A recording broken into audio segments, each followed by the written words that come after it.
Hello there, and welcome back. What is this place? Disconnected. Disconnected. Disconnected. Disconnected. Disconnected. Disconnected. Disconnected. Disconnected. Disconnected. Disconnected. Disconnected. Disconnected. Disconnected. Disconnected. I'm starting to feel disconnected. You have reached a number that has been disconnected. Hey all, welcome to the newest Thursday of this week. Glad we're here live with the one and only longtime friend of the show, and also long time since he's been on the show, Mr. Anthony King from the Cult Movies Podcast. Anthony, hey. Hello, welcome everybody. I'm glad to be here. Thanks, Ryan. You know, we've done our thing together a couple times since the last time you were here, and so it just feels like you've been here. I went and looked at the previous one. It's been like 2.5 years. What are we doing? 2.5 years? Well, yeah. I mean, we've known each other for at least that long. That's kind of cool. Yeah. It's been far too long. You've had a lot going on. The podcast disappeared. The podcast has resurrected. Your vision disappeared. Your vision resurrected. The podcast disappeared twice, and I resurrected. Oh, that's true. Twice. Yeah, because you came on. We did Discoveries. I did like 4 episodes, and I was like, I don't want to do it anymore. And then I was like, okay, I want to do it again. And then you came on, and I'm still going. So knock on wood here. Am I the bad luck here? No. Okay. No. Okay. Well, we'll see. I don't know if I don't make it to June, we might have to talk. To be fair, the third time we did this together, your vision went away right after, so I might genuinely be. Yeah, we'll see. I can see kind of. I see shapes out of that eye. I see perfectly here. Luckily, I don't have to see anything to podcast, so or do a YouTube show. At least it's not on movies. That's the good thing. Yeah, yeah, exactly. Well, I mean, we got a lot to talk about tonight because, one, we chose a topic that is kind of near and dear to both of our hearts and very important for your show. Tonight, we're going to be talking about film reference books, which is not something we've expanded on in a deep way ever on my show, but I'm excited to get into it tonight. What's your history with film reference books? I think probably I'm looking at the stacks around me. I mean, it was probably fairly new.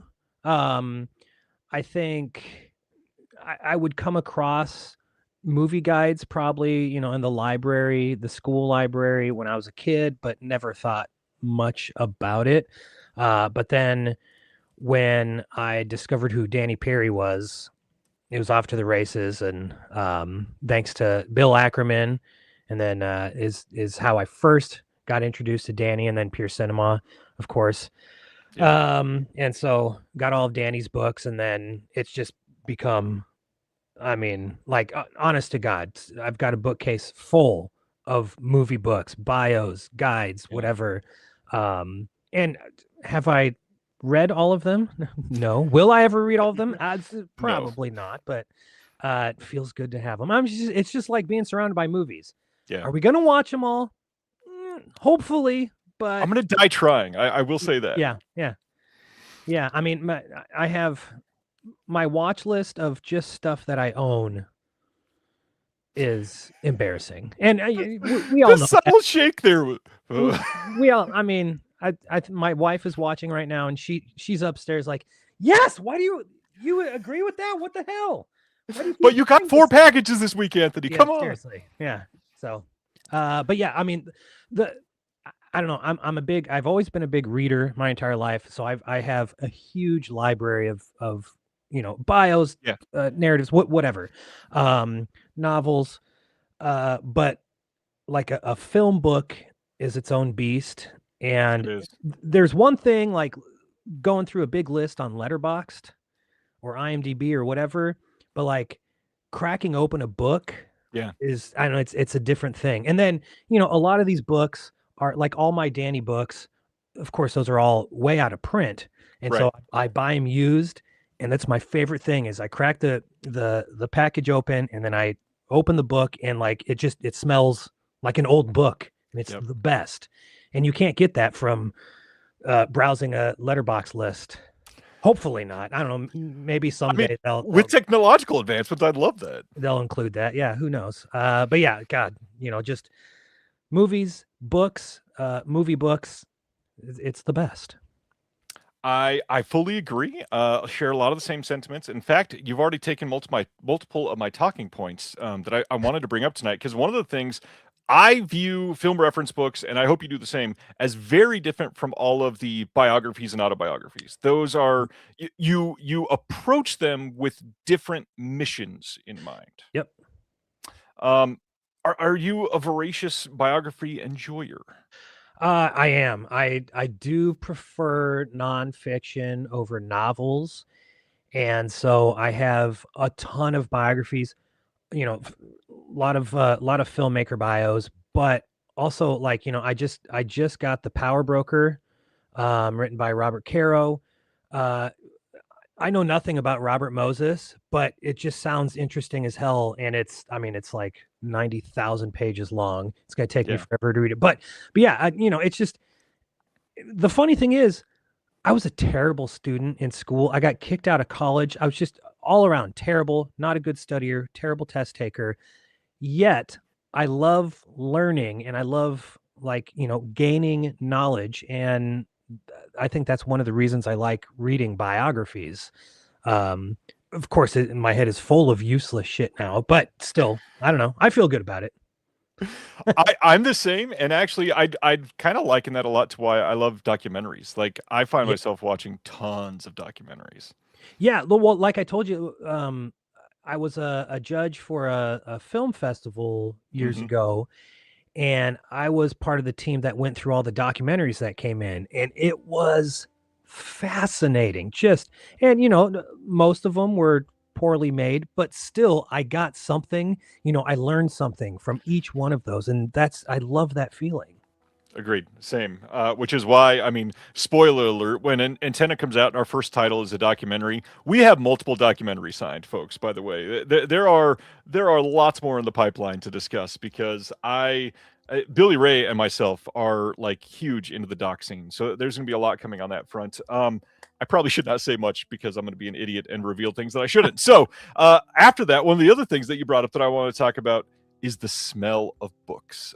This is one of those things, and again, this is maybe the autism speaking. I'm not sure, but when I get a new package, whether it be like a Blu-ray, um, a set of Legos when I was like 10 years old, my grandfather's study was my inspiration for loving books, and that's because I remember being 4 years old for the first time walking in there and noticing the scent and realizing 10 years later I could think about that room and smell it when I'm 1,500 miles away. And Yeah. I was like, whoa, this is a weird sort of thing. And I noticed when I was younger that films and not to get all scientific, but like the olfactory sense of smell really has this conjuring effect. And there are certain films that I have that I can see a scene and go, oh, the first time I saw this was this season of this year, and I was with this person in this theater, and I remember all of it immediately. And I do the same thing with smells. I love it.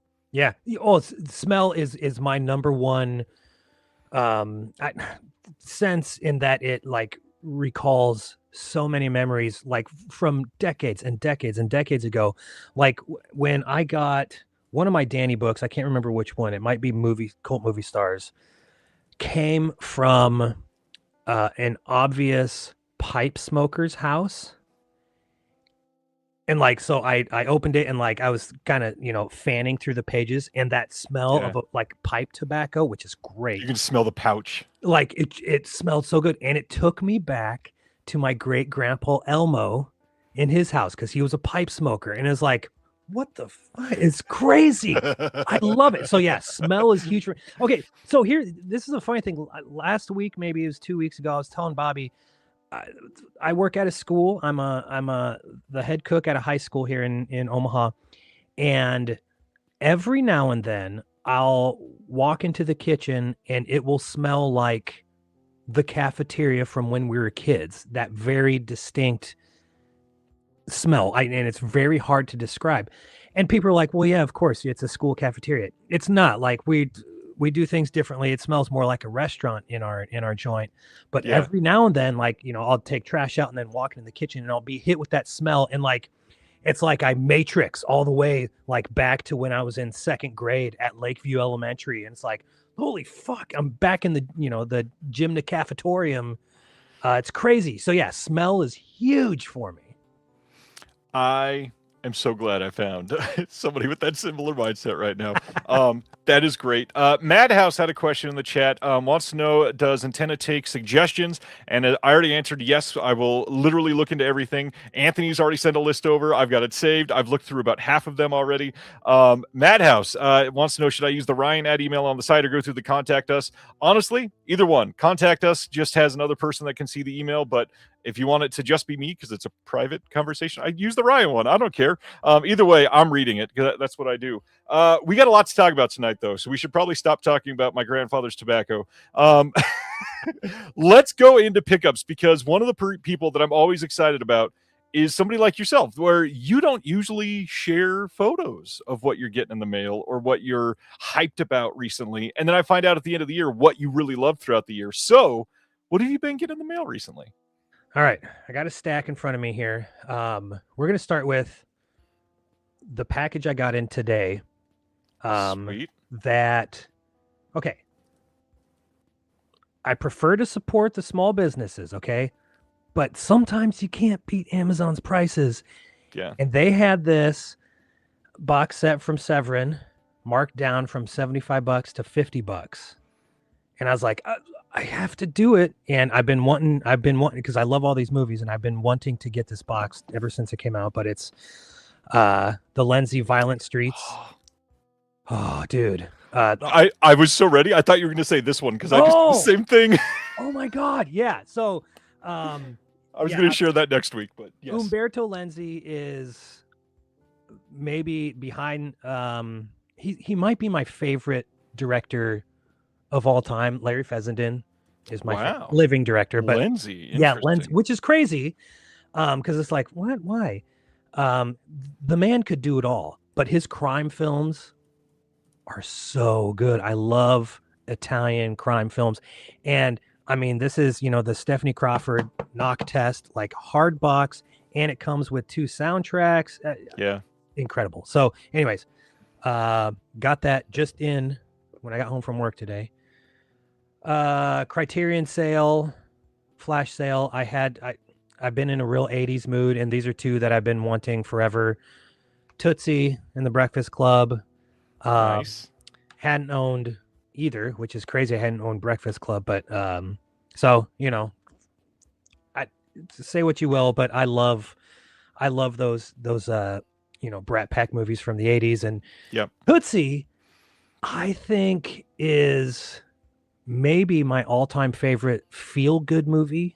It's just like there's nothing sad about it. That's a good topic for an episode, huh? Feel-good movies, yeah. It's just all around the soundtrack. Hoffman is so likable in this movie. Like Terry Garr, she was one of my first crushes. Yeah. I mean, the whole cast is great. Pollock directs the hell out of it. Love it. Okay. City on Fire. This was another one that was on sale. The Shout Factory one. I know, sorry, but had to get it. And then maybe a month ago, I did my first Hamilton Books order. Nice. And talk about prices you can't beat. It's true.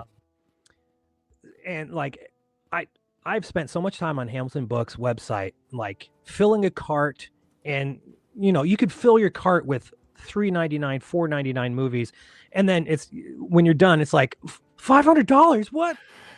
And then I can't. But your cart has 816 things in it. Remember? Yeah. And I've never been able to whittle it down. Right. So this time I went in with a goal. I said, I'm going to look for 80s cop movies because that's my jam. And I walked away with 1, 2, 3, 4, 5 for $30. That's pretty good. $30 shipped, by the way. $30 shipped.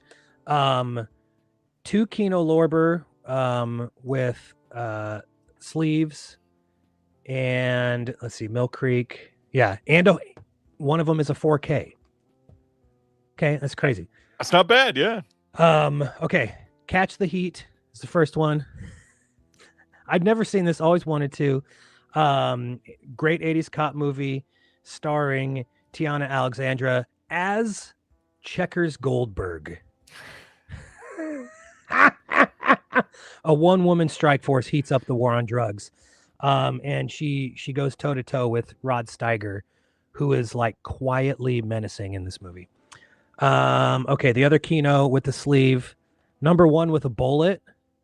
Robert Nice. Carradine. Still never seen it.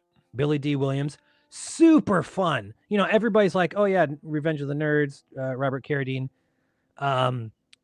He's not your like standard cop, but he's still pretty fucking cool in this movie. Super fun. Really love it.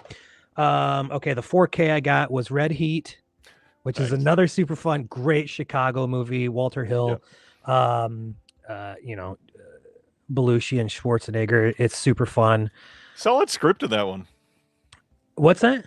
Solid script in Red Heat. Yeah. Which nobody ever really talks about. It's actually a pretty well written movie. Yes. Yeah. I agree. The Mill Creek, Eddie Macon's Run.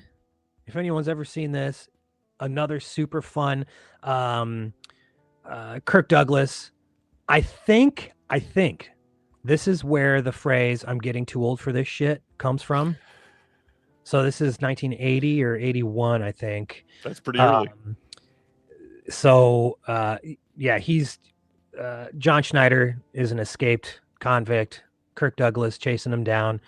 And then Tom Noonan's in this, R.I.P. Tom Noonan, who plays like a hillbilly hick who is super funny. And then my final one here, I'll admit, not a great movie, but it's an 80s cop movie, and it was like $4. I had to get it. Trancers. I think this will be the only Trancers movie I watch. That's all you need. Because I really don't want to watch the other ones. I'm not a big Full Moon guy. But you know, Helen Hunt is terrific in this. She's, you know, she plays this one of her early roles, I think, maybe one of her first. Yeah. But you know, it's fun enough, but it's one of those where it's like, if I ever get around to writing my book, I gotta have it. I gotta own it. So anyways, there you go. There's some that I picked up recently. I am not a huge Full Moon person either, but I am a known softie for their Moonbeam titles. Their the kids line that they did, like the Prehysteria and they did like 4 others that are like classics that are great. Anyways, not a big Full Moon person either. Yeah. So I got a few here to talk about, which I was going to show it next week, but because I'm not buying a whole bunch. Got in. Speaking of Severin, their high tension Lamberto Bava set. Eager to crack that open this week. Got in 4 over the last week that I wanted to talk about. One of them is going to lead into a discussion later, so I might hold off on showing that one yet. But first, just got in from Unearthed Films, The Ugly. This is a slasher from 96, which is really unique. I think this is one of the better takes on like mental health hysteria that was happening from the early 90s to the mid 2000s ish. I'm a big fan of this one, but also this is here because Howard S. Berger and myself did a visual essay on this disc. Strongly suggest everybody check it out. It is not as hardcore as a lot of Unearthed Films releases, so this is not like super blood and guts. I'm gonna see knives going into people's skulls for fun type of movie. It's a fairly tame slasher.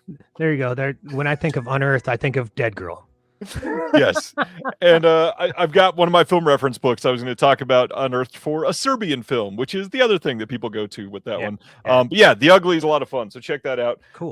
On a very different note from The Ugly, big fan of what Warner Archive has been doing with the animation, and I barely remember seeing Lippy the Lion and Hardy Har Har when I was younger, so this is going to be essentially all fresh for me. Very, very curious to check this out. Comes in 2-disc release. Nobody's doing animation better than them right now, I don't think. The fact that they are hitting obscure things at a pretty inexpensive price and giving them great restorations, It's a great story all around. Yep. The last thing, just recently, I did an episode with Dirk from the VHS podcast, and while we were live, he told me I should check out Handsome Guys, which I did, and it just came in. This is I had to get this from Terracotta overseas because this is a Nova Media release. This is a remake of I don't remember which movie he said it was now, but I'm going to check it out, and it's supposed to be great. Somebody else is probably going to remember me in the or remember what the answer is in the chat and let me know. But yes, it is a remake. Eager to see that. Yeah, I got one more, but I'll hold off on talking about that. I'm always curious to talk about what you're watching too. So what have you been watching? Oh boy. Okay. In relation to one of the books, I'm going to talk later. I've been watching a lot of spaghetti westerns and like Mexican Zapata films. Nice. Or Italian Zapata films, as it were. So, you know, a lot of stuff that apparently like is well known in those circles, yet I'd never even heard of them. So it's something like Tepepa, starring Tomas Milian, or Don't Turn the Other Cheek. Let's see here, Compañeros. I watched The Mercenary for the first time. Of course, Franco Nero is in Nice. a lot, if not most of these. Bullet for the General, which is, I guess, a huge one. But other than The Mercenary, I'd never heard of like any of these, and they're all streaming on Tubi. Most terrible quality, but it, you know, I'll accessibility is king. Yep, I'll take what I can get. Let's see here. I watched oh god. Okay, completely different, but for whatever reason, we go over to my wife's aunt and uncle's house for Easter every year. And they live on this farm, and so we sit out in their barn and eat dinner, play games, and Steve always has movies playing up on the TV. But for the past few years, whatever reason, he's playing Dances with Wolves, which think whatever you want, okay? It's a movie that I grew up watching. My dad was a huge fan. Like it is a very much Sunday afternoon dad type of movie, right? But it's one of those where like Steve put it on and like we're all gathered around the table and chit-chatting. He puts the movie on and like all the dudes like slowly like flock to the TV and we're and like the TV's up high and we're all just kind of standing around and just end up watching Dances with Wolves. I don't know I don't know, what do people think about Dances with Wolves? I love it. It's well shot. I think Kevin Costner's a good director. Mm-hmm. It is beautiful. So anyways, Dances with Wolves, I just think that's funny. The other thing is we on Cult Movies recently recorded an episode on Phantom of the Paradise. And so I was filling in some Brian De Palma blind spots. And I've come to the conclusion that De Palma, I don't think he's my guy. Oh. Okay, I like, you know, his 70s, like late 70s and 80s stuff is good. Okay, Phantom of the Paradise, I like. I don't love it, but I like Phantom of the Paradise. But I don't get like his early films. And like I did an episode, and I think I did it with Heather Drain maybe, on Greetings way back in the first or second season of the Cult Movies, because it's in the first book. I don't get it. I just don't get it. So I watched Home Movies. I watched Get to Know Your Rabbit. I don't know, man. Like, I appreciate that De Palma had his crew, like his early crew, like Garrett Graham and they all work really well together. And they all are on the exact same page. Ryan just died inside. I'm sorry, Ryan.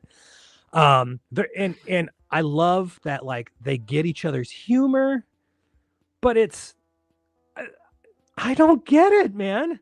Yeah. Like, it's, I don't know. Is it too smart for me? Is it too weird for me? I don't know. I'd love to know the answer, because I feel like it's Great. Yeah. I'm sorry. No, nobody's booing him though. That's okay. Everybody's booing Anthony. Because and we did do like a top 5 De Palma, and I love Carrie. Carrie's my favorite De Palma. I love Carlito's Way. I love The Untouchables, 80s cop movie. But Raising Cane's good. The Fury's good. Casualties of War I actually really like. Good movie. And Dress to Kill, Body Double, Blowout. I was waiting to hear if there was a Blowout's okay or something. They're fine. Right? Like Blowout, Dress to Kill, Body Double. Those are the ones where people are like, yeah, that's my shit. I'm like, okay, well, it can be your shit. It's fine. It's not mine. Yeah. And then I also watched Black Dahlia just to try to be a completist. I think he's lost it.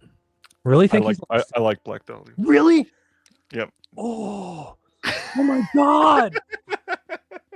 Have you read Elroy's novel? No, absolutely not, because I know I'd hate the movie. So Okay, why ruin that? My co-host Matt and I had this discussion. Like I think it's always good to see the movie first before you see the book, absolutely, because you're gonna hate the movie if you read the book first. And you see the movie and you read the book, and then the book is sort of like an expansion on the movie, right? I read the book first. Book is great, and then I saw Josh Hartnett as this character. I'm like, no, what are we doing? No way.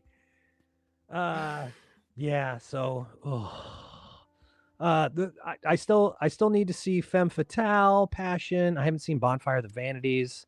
Femme Fatale is good. That's what everyone says. It's good. So I'm probably gonna hate it now that everyone's like, yeah, man, it's good. I'm like, okay, we'll see. It's not very De Palma, so maybe you will like it. Oh, interesting. Okay. Yeah. Yeah, but his early stuff is so. I appreciate I think he's on another level, and I appreciate like Dionysus 69, Rabbit, Wedding Party, Greetings, that stuff. It might be a whole different level of genius than I can comprehend, but I'm like, you guys are fucking weird, and I'm weird. I'm really weird. And I'm like, whoa, you guys are really fucking weird.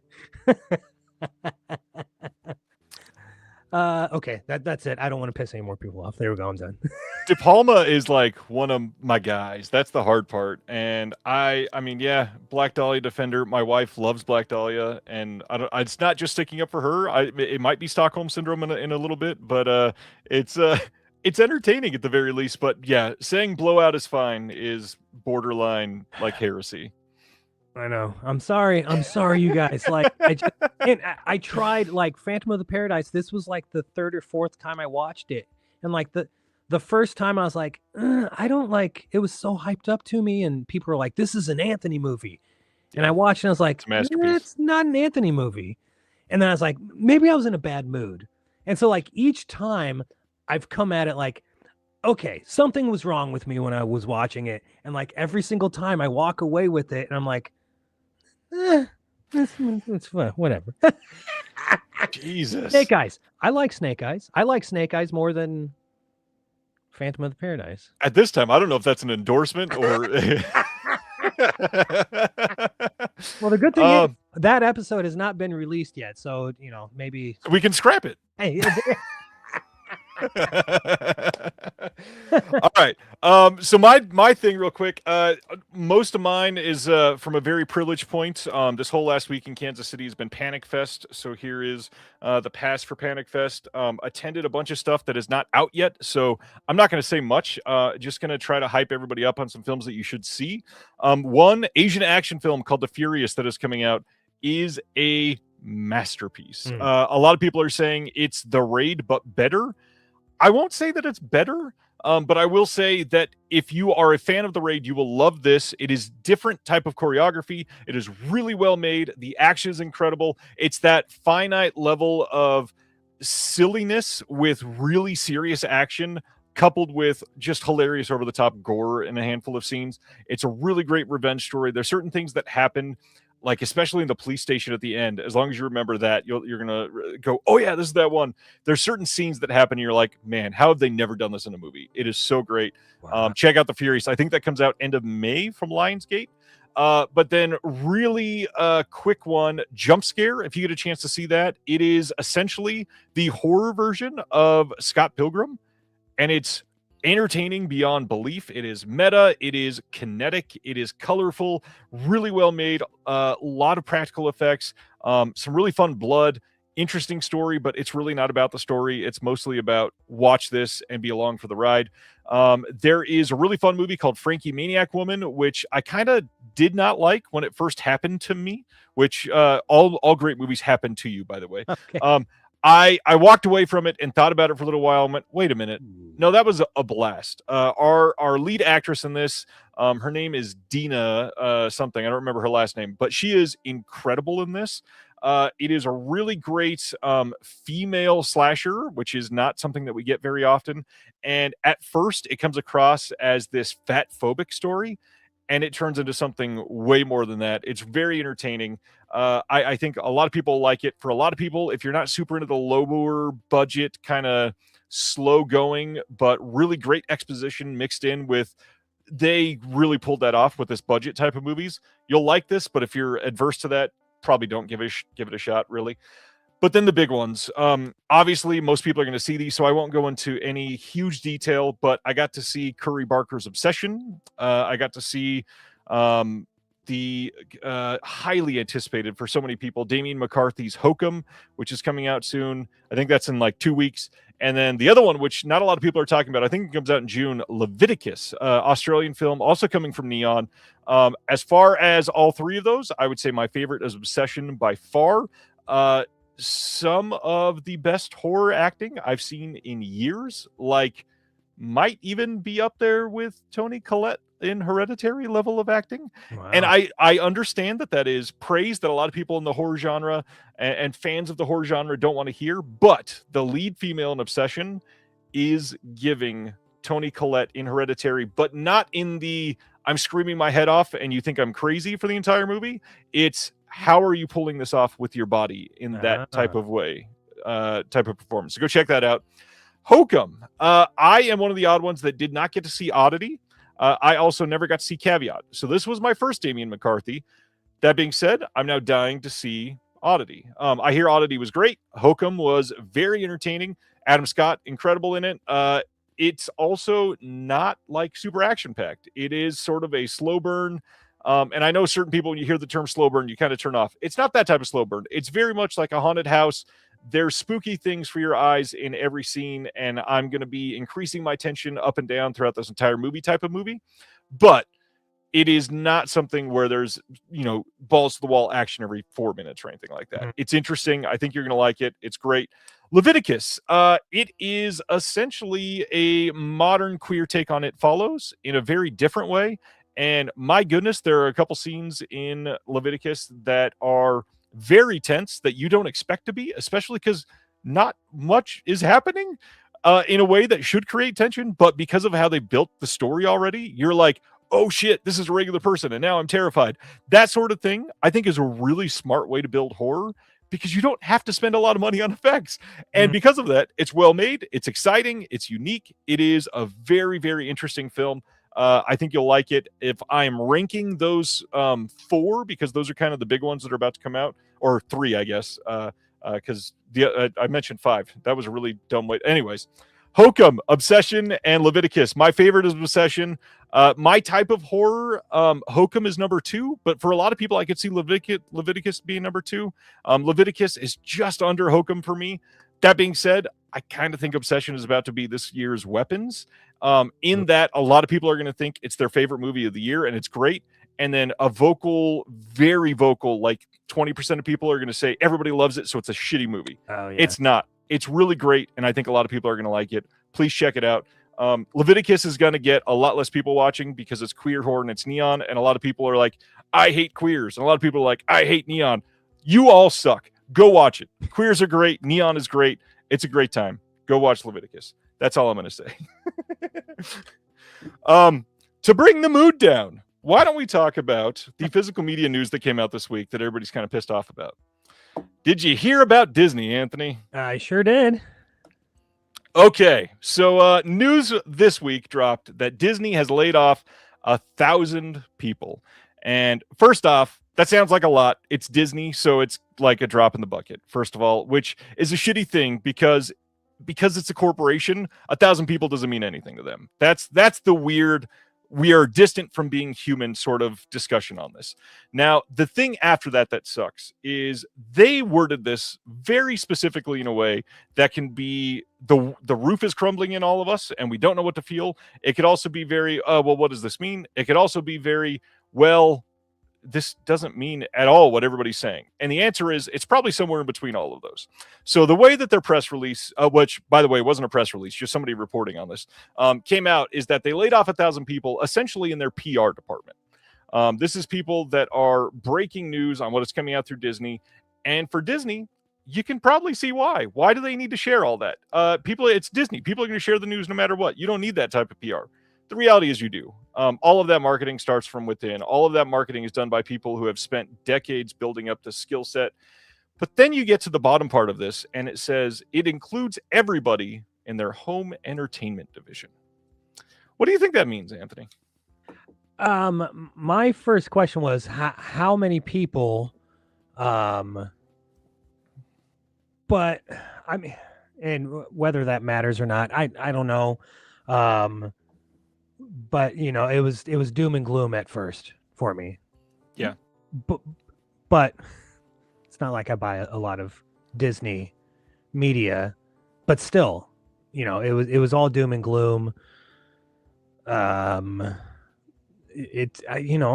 know. It sounds tricky and confusing and it's easy to, I mean, we should be pissed about it.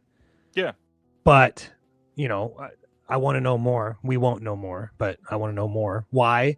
You know, show me numbers. How many people? What exactly are we talking about? Yeah. So, and that's the thing. What Anthony just said is absolutely the truth. We're never going to know the actual answer probably until it's too late. The reality is, because as we already know, Disney has a couple of things for home video already set to come out. They've got Fight Club coming out, which is still weird to say that's a Disney movie, but it technically is at this point. We are, Alice in Wonderland is coming out in 4K. Both of those coming out within a span of just a couple weeks in May. That's all that's been announced from Disney or Fox. That's a catalog title in the entirety of 2026. That's not enough. I mean, even if they were active and open, that's not enough. You look at somebody like Warner Brothers. Warner Brothers is releasing at least one a month. They've had a few months lately where it's been 2 or 3. Universal is releasing one every couple weeks at this point. Yeah. They've got some weeks where there's 2 coming out. It is embarrassing to have what is one of the largest corporations in the world that is the owner of some of the greatest pieces of art ever created by man sitting in what is their fake ass vault, hoarding it from the world. Now, I've said on this show many, many times, I've said in an interview today that's going up on somebody else's social media channel in a couple days, one of the worst things for this industry is piracy. I will happily state right now, if Disney is not putting something out on Blu-ray or DVD, you should bootleg the shit out of it. One of the main reasons why is because you Googling where to find that bootleg is going to come up in SEO. You affecting the market is going to affect the way that they're looking at analytics. You talking about that movie is maybe going to inspire somebody else to go watch that movie. That is the best thing that we can do right now, is to talk about freaking Midnight Madness. The best thing that we can do is talk about how Flubber was announced on Blu-ray and then canceled and never actually came out on Blu-ray. You can talk about what came out through the Disney Movie Club that is now going for $100 on eBay. Go to freaking Pirate Bay.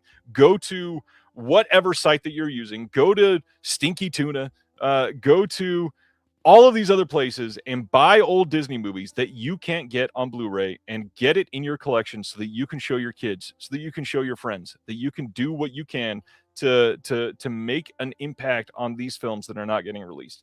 Now, this is not meant as a diatribe. It is not meant as something that is everybody go raise the sales on Pirate Babe so that we can take it down and hoard all the Disney stuff ourselves. No, this needs to be used to send a message. And one of the big things is I am one of those guys. I'm now running a distribution company. I would license the shit out of 843 Disney movies tomorrow if they let me.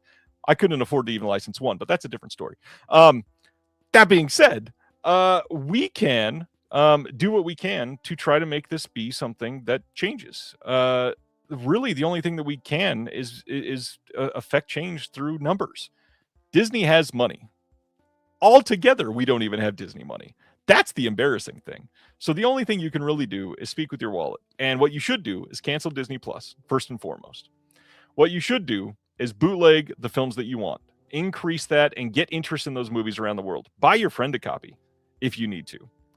The other thing that you should do is post about it. Get people understanding that this is not happening and is something that's important, because you can't watch classic films from your childhood that you loved on Disney Plus or on Netflix or on whatever the A&E streaming network is on 2026. Who gives a shit? Streaming services are screwing everybody over, raising their rates, putting ads and everything, and they don't have even 10% of what they used to. It's embarrassing for what artists have done to create films for the entirety of humanity. It sucks. I've been speaking for too long. How do you feel about it, Anthony? No, yeah, you have to speak with your wallet. I've been on a sort of revolution kick lately, and revolution means skirting the rules, breaking the law, doing whatever you can. And like you said, the streaming, it's odd that these studios, it seems like they don't give a shit about theatrical. They don't give a shit about home distribution.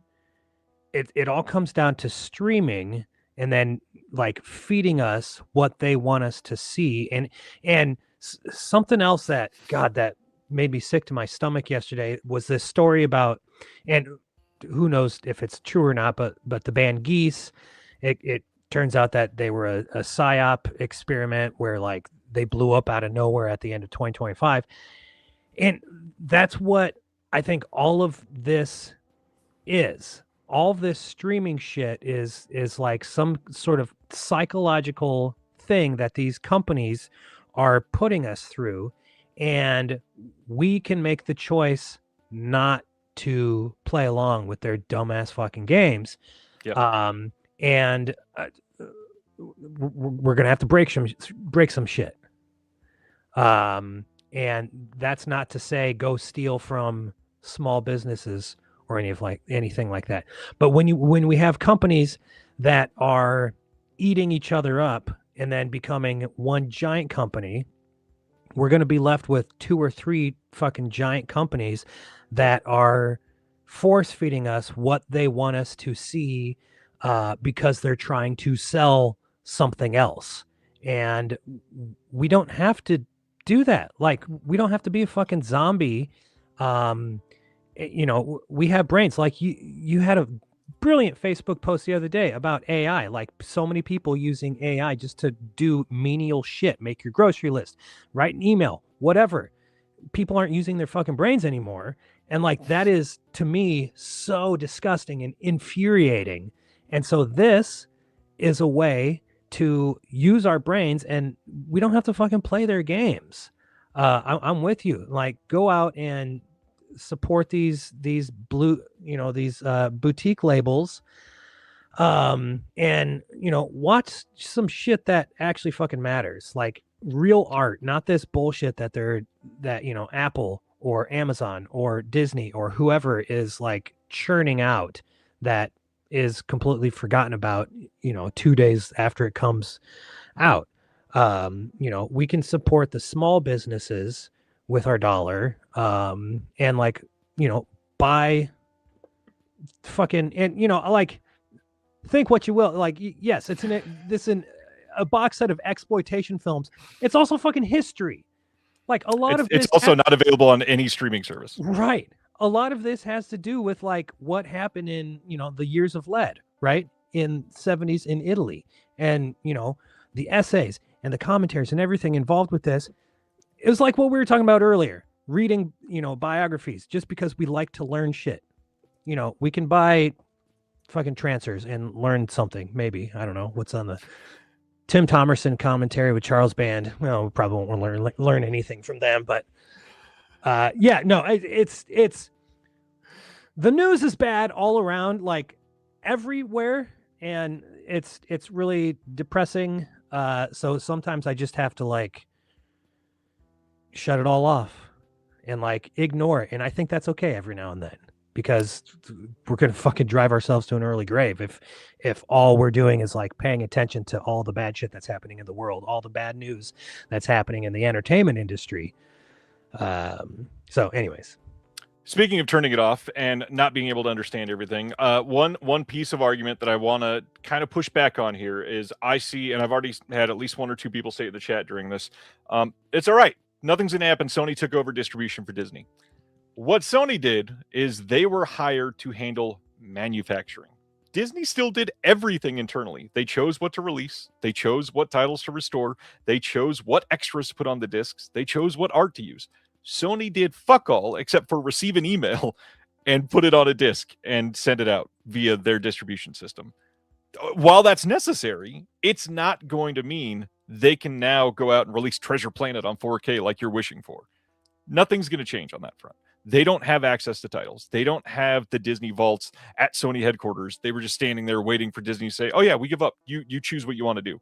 It doesn't work like that. That's not how. I mean, just think about it logically. Disney doesn't want Anthony to buy a Blu-ray. Why would Disney want Sony to release a Blu-ray? Like, of course not. They're not going to bow out and say, "Oh yeah, everybody else can just free reign to put out whatever you want of our titles now." The other, I saw another argument where someone was saying, well, yes, but companies can still license their movies. Nobody's going to be able to afford that shit to license that, even if they allow others. Which they haven't been, by the way. Right. They've not licensed anything in the last handful of years other than WALL-E, which was personally petitioned for by the director to get it in Criterion. And that's the only one off. Well, I think the other thing is, like, as an artist, and if you're making movies for the right reasons, which I think is to make art and to like use your voice, you can also, and I'm sorry, like, I'm sure it's hard to turn down that giant paycheck. You can also say, I'm not going to fucking work with these companies. Now, again, I understand like that's coming. I mean, I don't know what it's like out there. I would never want to, have to work in that industry, right, in that way, because, it is cutthroat, and sometimes a lot of people end up selling their soul. But I don't know, man. Like, again, we're all humans, capable of making our own decisions, and you can say, no thanks. I just want to fucking make my art, man. Agreed. Fully agreed. On that front, we got a lot to talk about as far as new art tonight. So let's just get into it. Let's get into some new announcements, get off the negative train. We got a lot of great things to talk about. The last thing I will reiterate, Anthony and I both said it, but continue to support small companies. Let your dollar speak to the right people. I'm close with Third Window for a few reasons. They are a company that I try to buy everything from. And one thing that still guts me is about 4 years ago, height of COVID, a lot of these boutique labels are doing very well because people were getting stimulus checks and people were at home and going, man, physical media is great. A lot of people saw a big rise in sales. Third Window Films in the UK put out a film. And about a week after that film was released on Blu-ray, for the first time anywhere in the world, you Google the name of that title, the first full page, all torrents to download the movie. Not to buy the movie. The entire first page was torrents. It was a mess. That sort of thing sucks ass. So what you can do is buy your friend a Blu-ray player for Christmas. You're looking what to buy them? Blu-ray players are about the same price as a couple meals at a fast food restaurant nowadays. If you're looking to spend $60 on them for Christmas, buy them the cheapest Blu-ray player you can. Get your friends into physical media. Get your friends into something where you can say, hey, every holiday, I'm getting you a movie that I know that you'll like. Every birthday, I'm getting you a couple movies that you always talk about. you have a way to be able to get this done. You have a way to incite change in your friends and your family. Buy your grandma a DVD player. You know she's not going to buy Blu-rays. Make it a DVD player. All right, let's talk about brand new DVDs and Blu-rays because, yes, we are still talking about new DVD releases this week. Anyways, we're starting with Radiance, starting off hot and heavy this week. On July 20th in the UK, July 21st in the US, we are getting a Blu-ray from Radiance of The Boxer from 1977. This is a film by Shuji Terayama that says a former boxing champ on the skids finds an opportunity for redemption by training a young fighter. Everyone judges beyond hope. Legendary director and playwright Shuji Terayama made The Boxer for major studio Toei at the request of lead actor Sugawara. While the story has the studio's trademark gritty 1970s setting, Terayama imbues the film with this characteristic carnivalesque atmosphere. Those are big words together, Fran. Let's back off of that. And his unparalleled passion for sports, resulting in a boxing movie like no other and a unique entry into his own filmography. Well, if it's unlike any other boxing movie, maybe I'll like it more because I don't normally like boxing movies. Oh, God, me and you, brother. Wow, I fucking hate boxing movies. But I will say, when I was writing for a site a couple years ago, reviewing Blu-rays, I was lucky enough to get a lot of the early Radiance releases. Not a one of them was a stinker, and I think he's kept it up, man. Like Fran's gonna keep releasing movies that we've never heard of, and blind buys, all of them, they're gonna be great, man. Like I don't know, I've loved every single thing I got from Radiance. But okay, two things: boxing movie, and I'm not a huge Terayama fan either. Ooh, interesting take. So like, Fruits of Passion. I really hate Fruits of Passion. But I trust Fran. That's a good call. On this disc, we have an HD digital transfer. We got an interview with the composer that's brand new from 2026. New visual essay on Toei in 1977 by Tom Mess, who's the GOAT. We've got a limited edition booklet with new writing by Robert Snovielli. And, of course, comes in a classic, beautifully designed Radiance package, which is always just top-notch. Them and Deaf Crocodile, I don't think I've had maybe any artwork to ever complain about. So keep it going. This looks interesting. Yeah, maybe one day you and I will go, oh, man, did you ever watch The Boxer? It's the only boxing movie I've loved. Yeah. Oof. We'll see. Yeah. Next up from them is another big one. July 20th in the UK, July 21st in the US. We've got The Double. This, to me, screams Anthony movie. Is this one that you're interested in? Yeah, again, I've never heard of it, but I completely trust anything that Fran's putting out. Commentary by Tim Lucas too. You can't go wrong there. Not only that, a brand new commentary. Brand new one, yeah. Tim Lucas. This also has an archival interview with the director and the star of the film. We got an appreciation by another big name, Stephen Thrower. You got new stuff from Stephen Thrower and Tim Lucas on the same disc. Seriously, like two of the OGs. Like when it comes to, like I don't know, cult, physical media stuff. Pretty cool. Yeah, and then a booklet in this with new writing by Nathaniel Thompson, another one of the GOATs in this whole thing. Wow. We're going to be talking about him with a very positive bent, I guess is the best way to say that, in a little while. So yeah, The Double. Check that out from 1971. Next up, The Hourglass Sanatorium. This is coming on 4K and Blu-ray, only in the UK on July 20th. You'll recognize this title. It was released here in the US by one of the OCN partner labels, I believe, last year. I think that was Yellow Veil, if I'm remembering right. This one is supposedly pretty great. I still have not got around to it, and everybody's going to be upset that I've not, but I've heard that it's amazing. Have you seen Hourglass Sanatorium? I have not, but I'm down with Polish movies because they're always dark and interesting. Just like I appreciate it. Dark and interesting. So this one has a brand new 4K restoration from the OCN presented with Dolby Vision HDR. We have a new commentary by Polish film expert Michael Brook, who is incredible. We've got some archival extras. We got an early acclaimed short film from the director. We've got a limited edition booklet with new writing by Ella Bittencourt. And yeah, I've heard this is great. Colton does agree that it was Yellow Veil and says it's an amazing film. Cool. I need to see it. Nice. And this one, I mean, if you love the film, it is a 4K upgrade. The one released in the US was only a Blu-ray, and I Cool. say that it probably looks great still. Yep. So don't need to talk down on it. Next up from them, probably the biggest news from Radiance in the last few months even. We've got July 20th in the UK, a Blu-ray coming of Histoire du cinéma and other works by Jean-Luc Godard, which I'm going to piss off more people because the last time we talked about Godard, I've said I had not seen anything from Godard ever in my life, and that is still the case. I don't know why. It's not super appealing to me. The French stuff is kind of rough to get into for me. Oh, Ryan. Okay. Do you remember when was it? It was probably on when we did the Discoveries episode, but we were talking about I have a hard time getting into what was it? Italian and Japanese movies. Yep. But something about the French movies, like man, so into it. And Godard was like one of my early entries. Oh, so they're so beautiful too, man. Oh.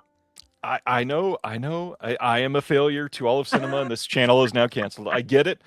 So for those that don't know, this is made over 10 years at the end of cinema's first century. Jean-Luc Godard's roving essayistic video project is a multi-layered celebration of the art form's achievements, as well as a raging condemnation of its failure to respond and engage with turbulent times.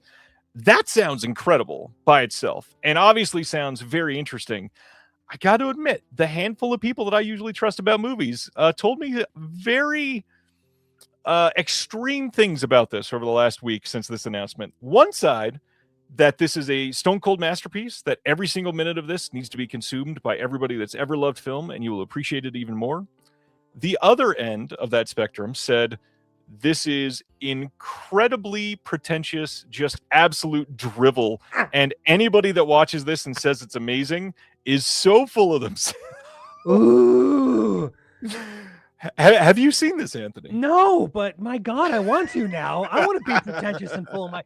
Oh my God, I want to be that person so bad. Although they're like, I've watched a couple Godards where I'm like, I don't get it. Like Weekend.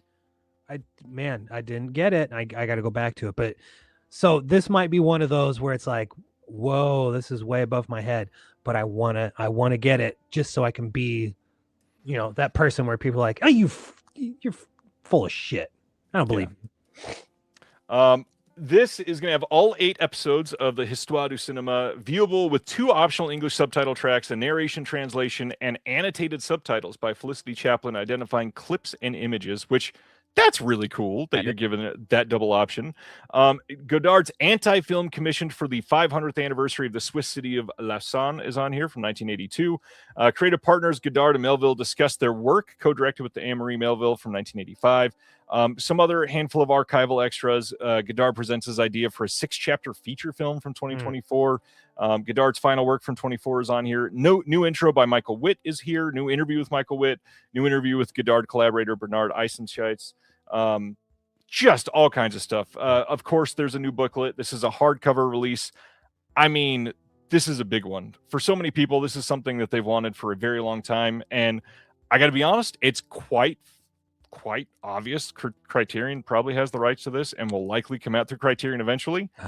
They're not going to hold a candle to Radiance's release. No matter what, this is probably still going to be the release of this to get. Yeah. Yep. Do I have to see this, everybody? You know what? This probably shouldn't be your first Godard. That is a good point. Go easy with like Breathless. I think that there's your in. And then, because I went Breathless and then Weekend, and I was like, whoa, this is way too much. Yeah. Had to tone it back. So, yeah, ease into Godard, but I think eventually we're going to have to, Ryan. Okay.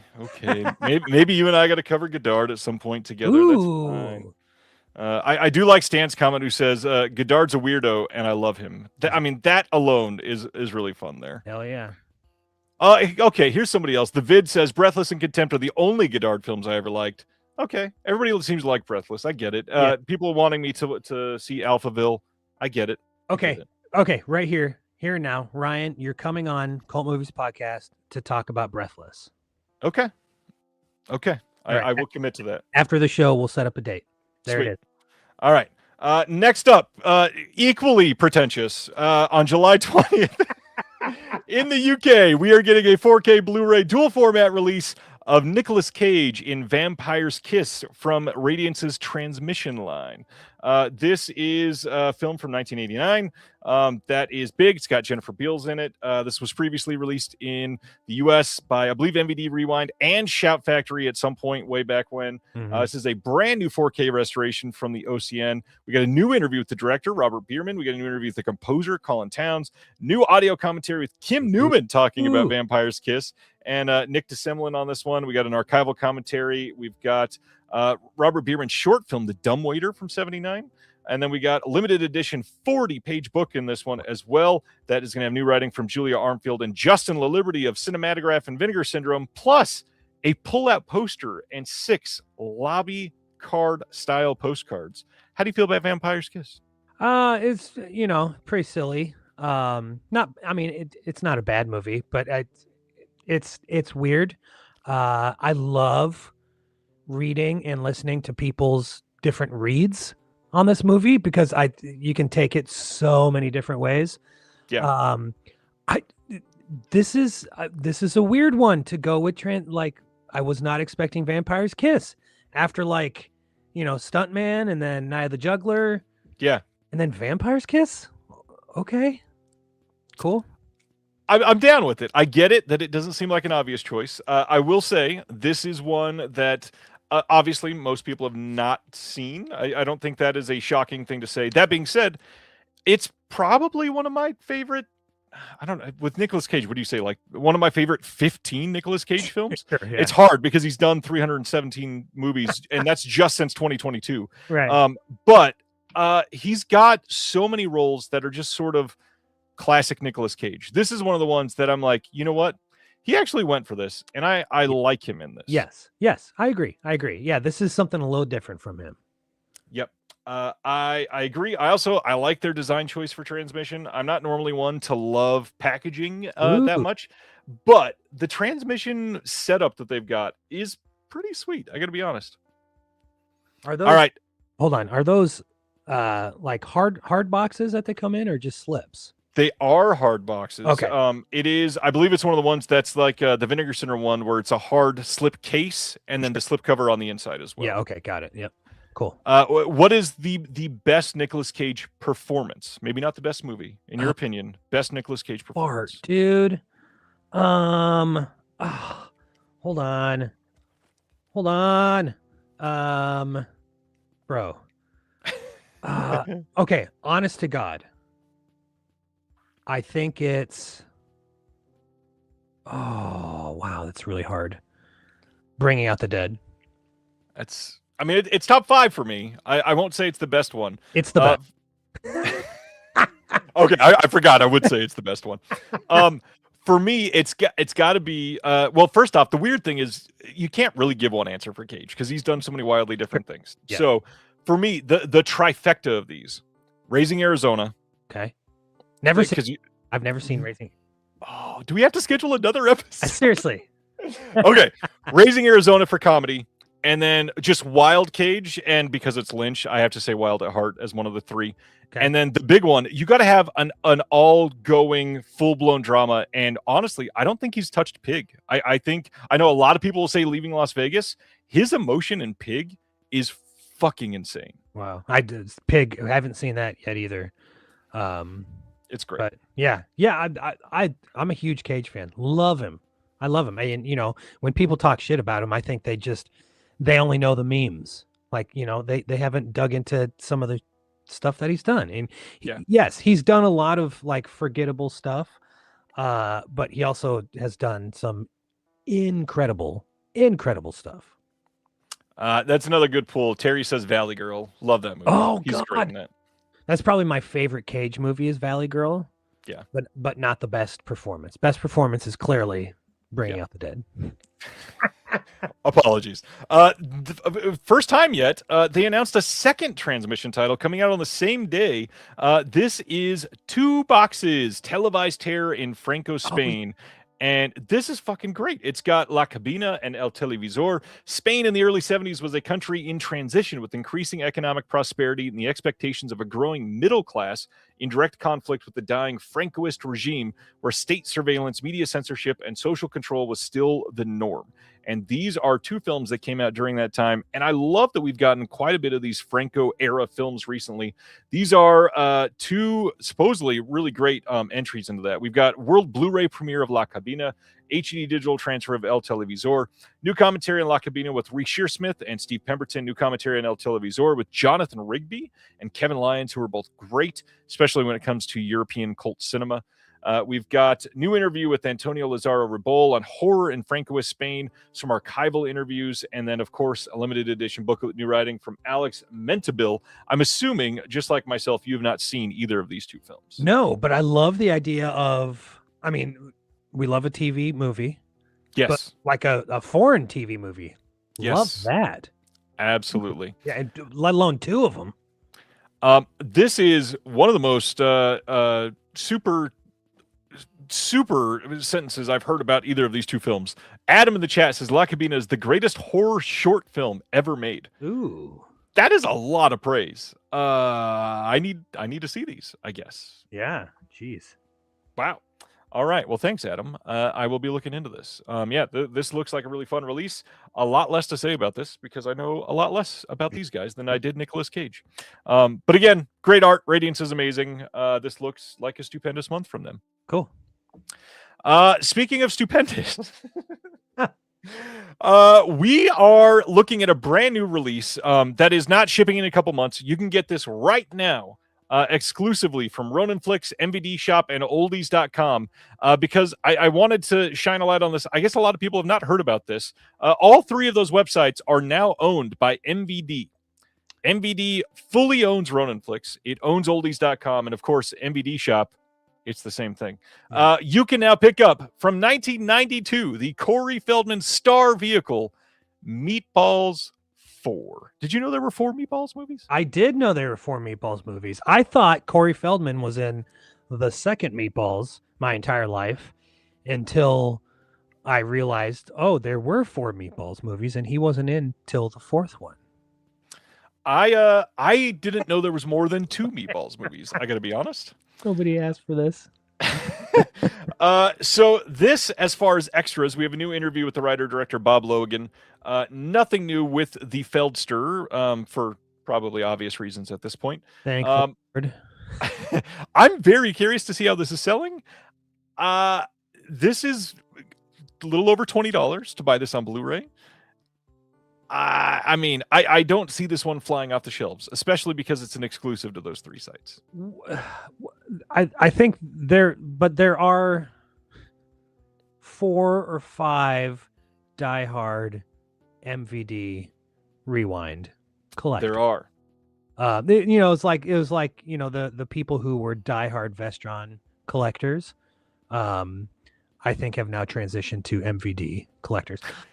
Although, like you look through all the MVD, and there's a lot more MVD Rewind releases than one would think, because oh gosh, that's my wife right there.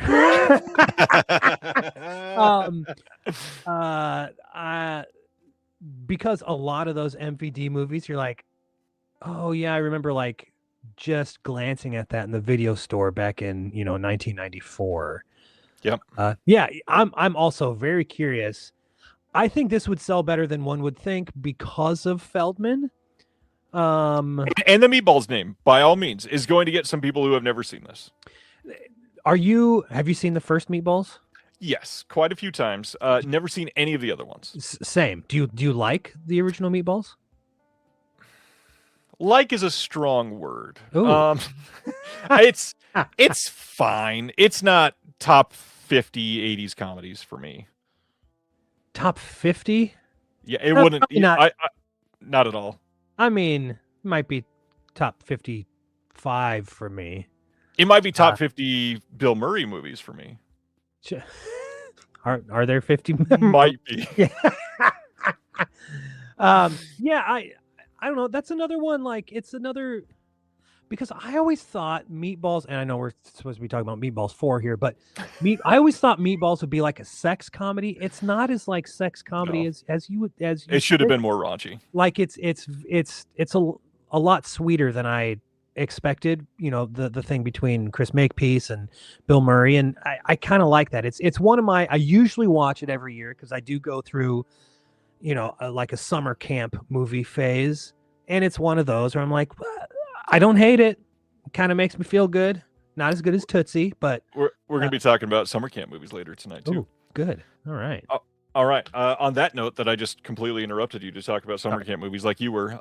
Let's leave Meatballs in the dust, like all of the studios have left Meatballs 2 and 3. It seems like nobody has the ability to license those, so we'll see those probably never. Next, Kino at some point will be releasing a Blu-ray of The Atomic Man, which you may know as Time Slip from 1955. This is with Gene Nelson and Faith Domergue. Never seen this one, never heard of this one before this one. Any thoughts? Had you heard of this one? Never. No. Wonderful. On that note, let's go to their next who knows when it's coming out announcement, which is El Dorado, coming on 4K at some point. It's a John Wayne movie, which means I was turned off, but it's also a Robert Mitchum movie, which means I was turned on because hello, Robert Mitchum. You're a man torn. I am, which let's be fair, John Wayne was torn a lot. This looks okay. I might be interested in watching this one. This says Cole Thornton, a gunfighter for hire, joins forces with an old friend, Sheriff J.P. Hara. I laughed at that name. Or is it Hara? I don't know. Together with a fighter and a gambler, they help a rancher and his family fight a rival rancher that is trying to steal their water. And if you've heard that plot, it's because it's in 114 movies, and that's only from 1966. Well, yeah, this is a remake of another, somebody help me out here. Yeah, Rio Bravo. With James Caan as the young guy. James Caan's name is Mississippi. And he wears a really cool fucking hat in this movie. I love El Dorado. It's great. Nice. I will hope to see this one. Next up, we talked about Severin a little bit ago, and a lot of their box sets have come from one person over the last few years, and we all have heard this name a lot, but you're about to hear some more from Kayla Janice. Kayla Janice is a name in this industry that, if you don't know, you should hear. She has announced that Spectacular Optical Media is now going to be going into distribution, including home video. So reading straight from the press release, Spectacular Optical, the indie publishing imprint of Canadian genre veteran Kayla Janice, has expanded its remit to include theatrical streaming and home video distribution. The new label will distribute a selection of films curated by Kayla Janice with a focus on landscape and design, music and counterculture, and experimental genre works. If you have ever been a fan of Kayla Janice, none of those words should be a surprise to you. The new distribution label will launch this month. Wide distribution of Spectacular Optical's home video releases will, of course, be handled in the U.S. by Severin Films, where Kayla Janice also serves as an acquisitions executive.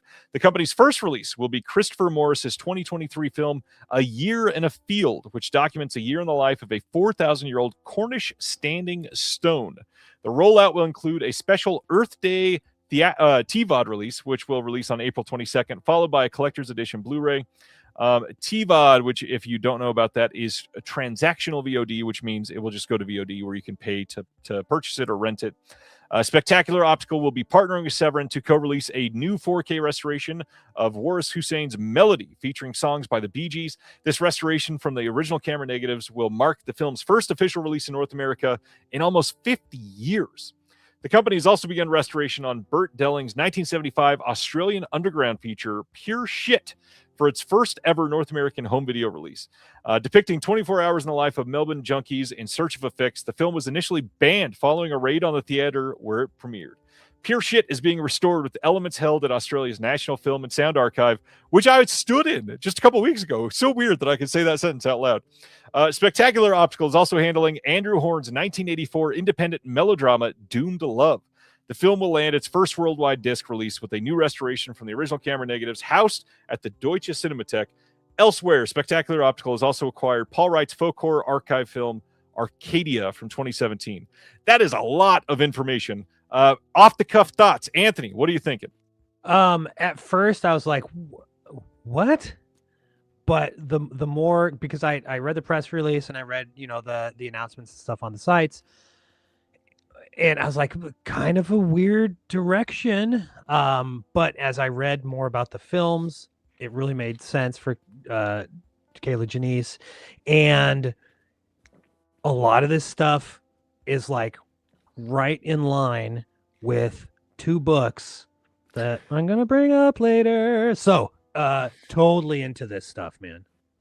Yeah, this sounds great. This sounds very Kayla Janice. This sounds very the art housey side of Severin. Not like the tits and blood, but more of like the Greenaway or some of the other stuff that they've released. So on that note, I'm excited for this. If you've enjoyed the folk horror box sets, if you've enjoyed the Houses of Psychotic Women, this is probably going to be at least adjacent to your alley. Maybe not up your alley, but you'd probably want to check out a couple of them. Yes. Yeah. Well, take a chance. 100%. The music one specifically, I am glad somebody else is putting some thought into, because not enough of those films have had releases. Yeah. So yay, Kayla Janice, yay, home video. Keep it up. Man, this is really fun. We get to talk about a lot of antenna stuff every week, and I know that that's kind of self-serving, but hey, I'm excited about it, so why not? We are doing a lot of stuff right now, and I am quite busy. But one of my favorite things is that we are partnering with a Pure Cinema podcast, which, if you've never heard of them, how? Makes no sense.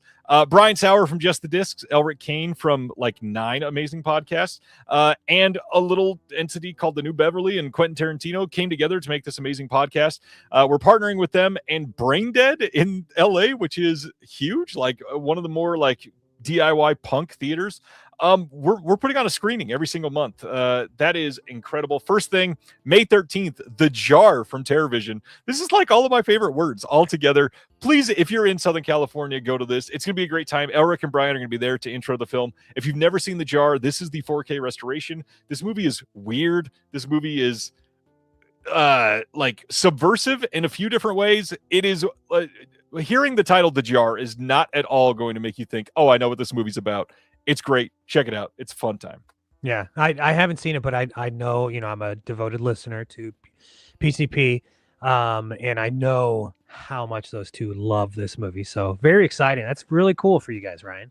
Yeah, I just happy to be riding their coattails a little bit. Next up, a box set that 12 people asked for, and they all just graduated high school last week. On June 9th, we are getting an Amazon exclusive 4K Steelbook library collection of every dad's favorite movies. We've got Jaws, Close Encounters of the Third Kind, Raiders of the Lost Ark, Raiders of, yes, I said that.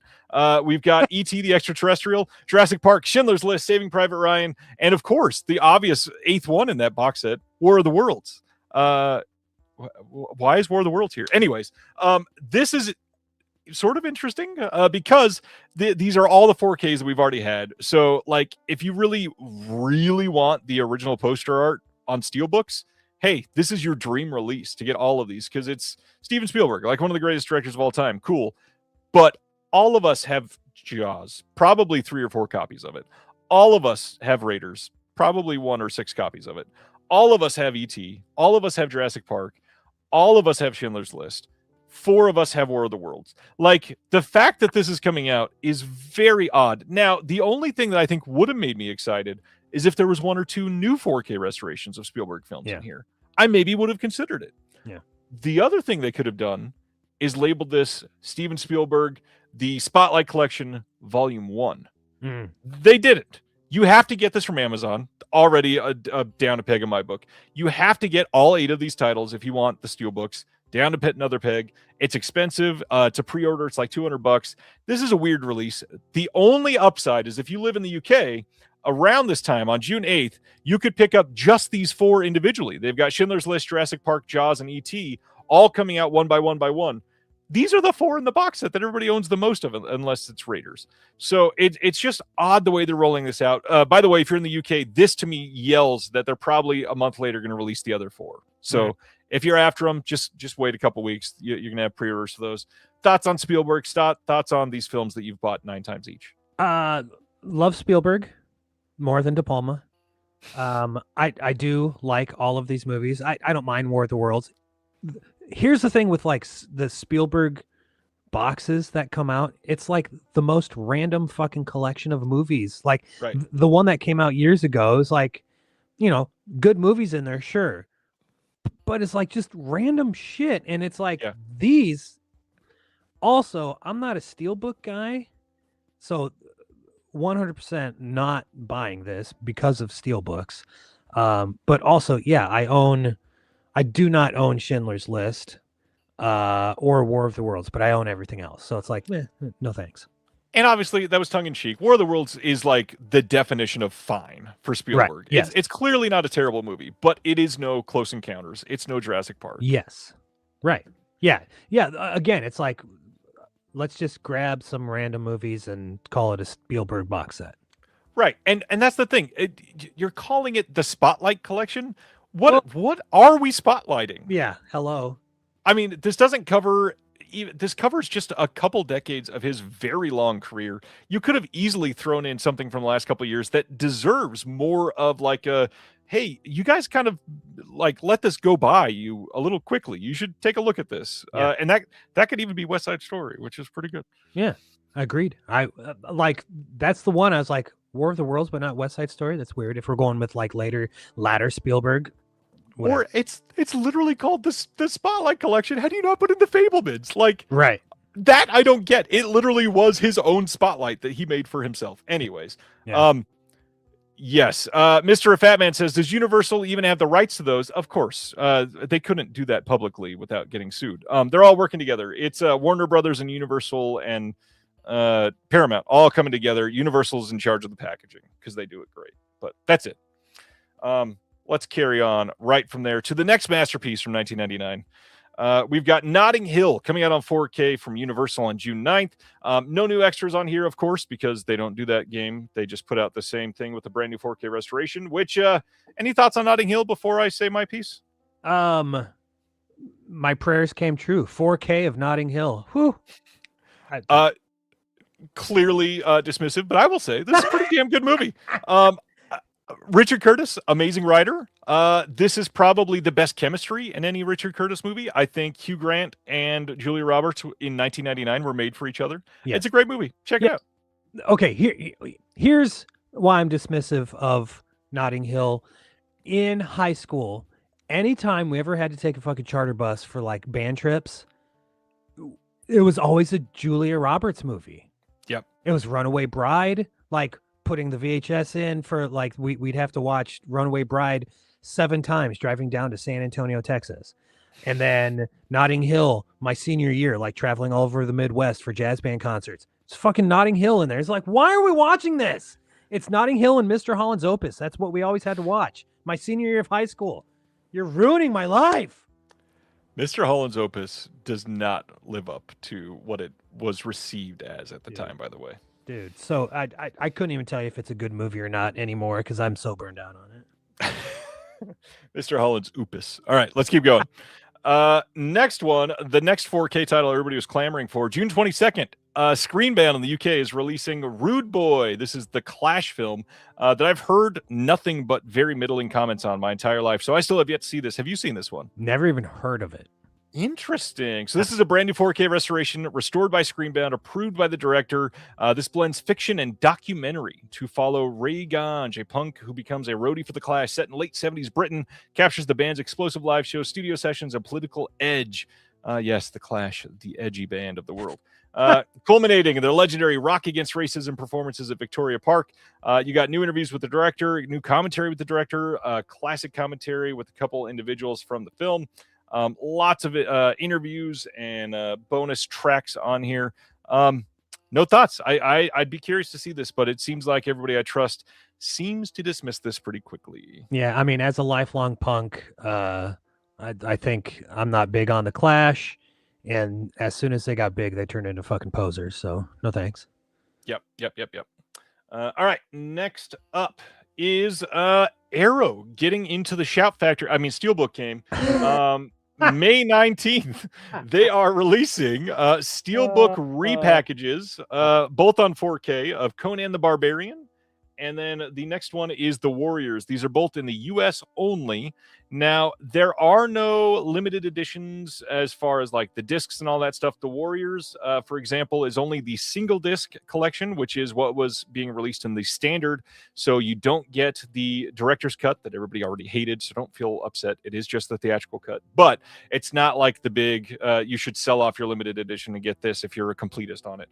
That being said, if you're into steelbooks and you like packages like this, these look fine. The big thing is you can buy these right now. The Warriors limited edition was sold out. The Conan set sold out. As far as I can tell, these are only available at Walmart at the moment, but they're not labeled as an exclusive. Thoughts on the Warriors? Thoughts on Conan? I love the Warriors. Conan's fine. I'm not a big sword and sandal guy, and it's whatever. I'm happy to say I got these for free when not these reissues, but for free when as review copies when they first came out a couple years ago. So, yeah, gosh, I hate to see this. I'm not sad or jealous in any way. Yeah, good movies. Check them out. Conan's fun, especially the commentary. Next up, this is kind of an interesting shocker. Magnolia Pictures in the U.S. has acquired Nicholas Winding Refn's The Pusher trilogy, covering from 96 to 2005. This is kind of surprising because they're doing a 4K and a Blu-ray after Second Sight did it in the UK and Umbrella did it in Australia. I think theirs was Blu-ray only. I may be wrong there. That being said, the most surprising thing here is this is a trilogy of 4K movies. You can pre-order this. By the way, it's coming out on May 5th. It's less than $20 right now on Amazon. What? Get out. Yeah, less than $20. To me, in 2026, that's good news. That's wild. Yeah.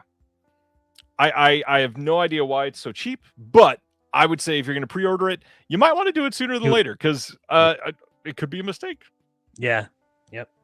I don't think it is, but it's only like 1975, something like that.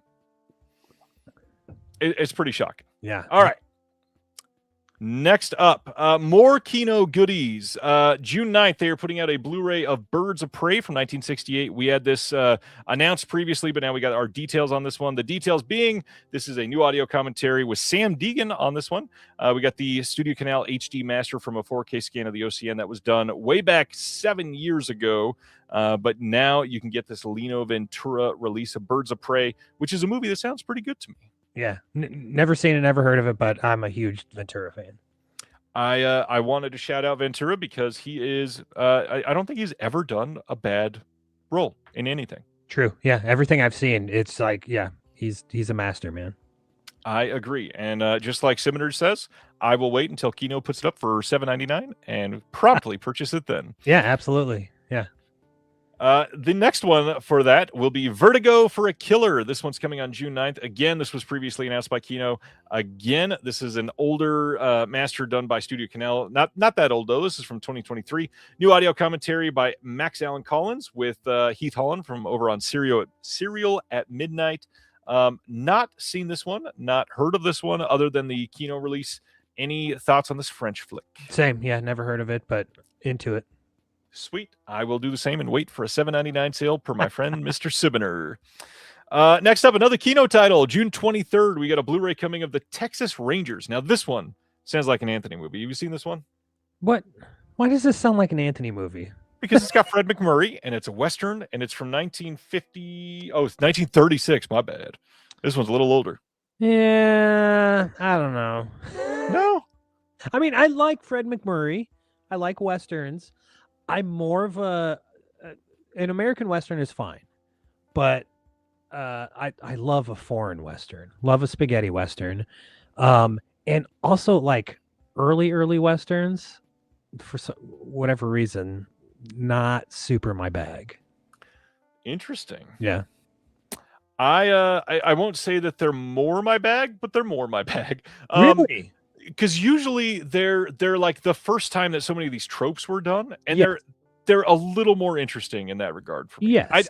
I'm just not super into Westerns unless they were made in Italy. Are you mocking me? No, genuinely, I can't stand most American westerns Oh at yeah, all. dude. Me and Like you. Rio Bravo, I can't even finish it. Oh, see, okay. I love John Wayne. I know your thoughts on John Wayne. I like John Wayne westerns. But like a lot of the, I don't know. Yeah, Italian westerns, man. That's the shit right there. That's where it's at. I mean, my dear friend Hunter Robinson, who runs the Tumbleweeds and TV Cowboys podcast, which is great, by the way. Everybody go listen to it. Yep. He's had me on there 3 times already, which is hilarious because I hate westerns. But the 2 times that we weren't talking about a modern horror movie on his show, which is a hilarious sentence to say about a western show, both of them were spaghetti westerns because that's my bag. I'm not going to go on there and talk about John Wayne. That's for Will Dodson. So there you go. Yeah, perfect.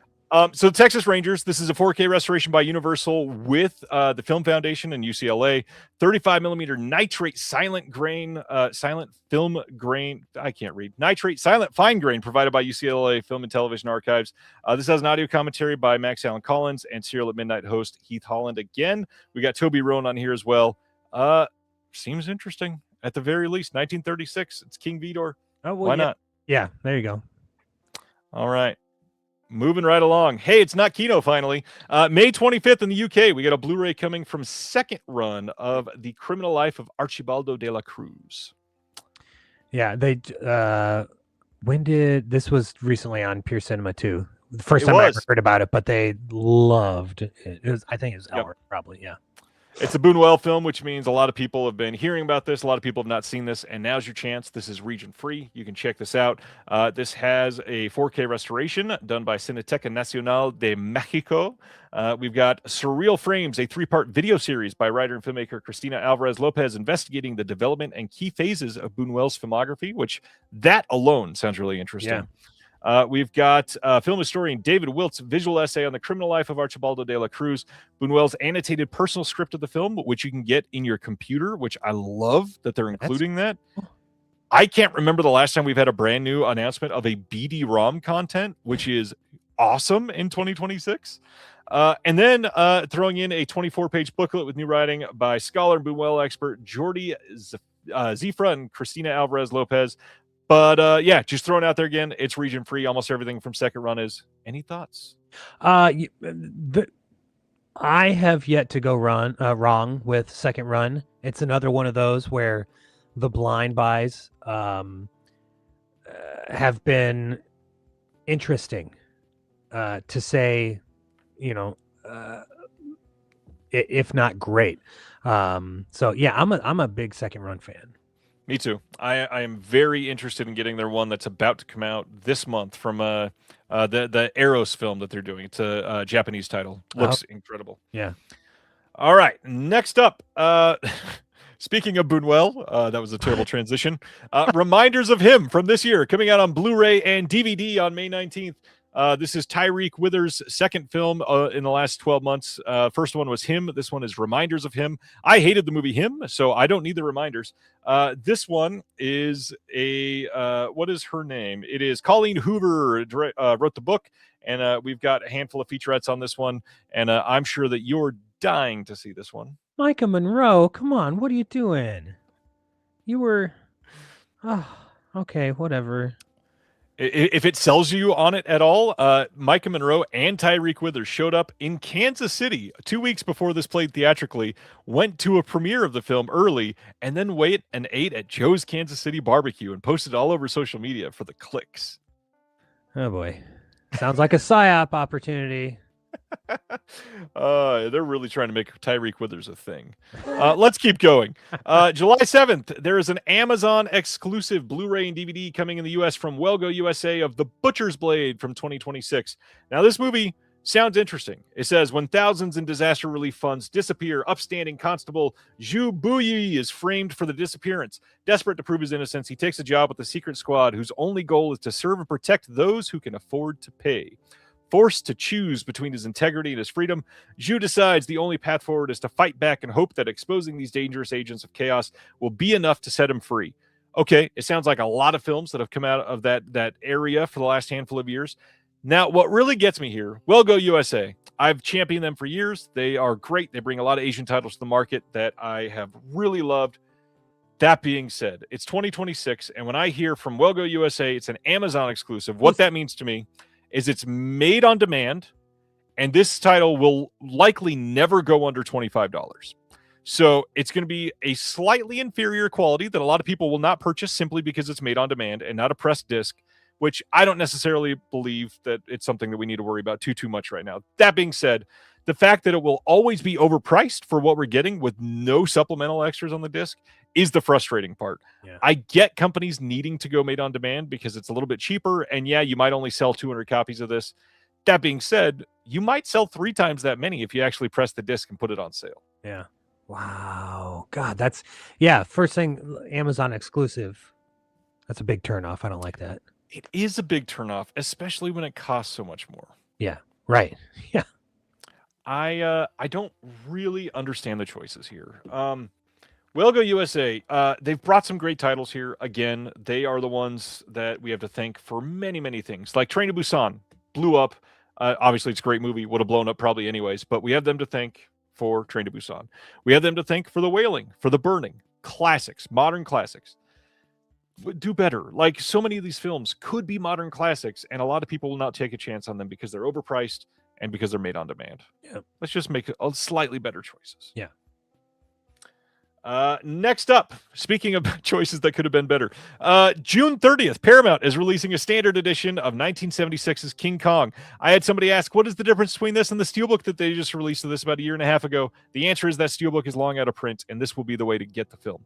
1976, why is this your favorite King Kong? Oh, no. I've never seen the 76 King Kong. Yeah. Why? God. Yeah, not much to say about this. It's not a particularly beloved film. Most people don't have anything to say about it. But it does have Jeff Bridges. It does have Jessica Lange. And Craig likes it. Shout Factory put this out, right? Long time. They did. Yeah. Well, they put it on Blu-ray with a 2-disc release with tons of extras, and this Right. carries over almost none of them. Oh my God, yeah. And is that still available, or is that long out of print? I believe it is still available, but the big thing is people that are 4K only fans, you can't get it because it's only Blu-ray. Oh, got it. Yeah. Well, poo for you. Indeed. Let's keep going. Brand new movie. So brand new that the theatrical release starts tomorrow.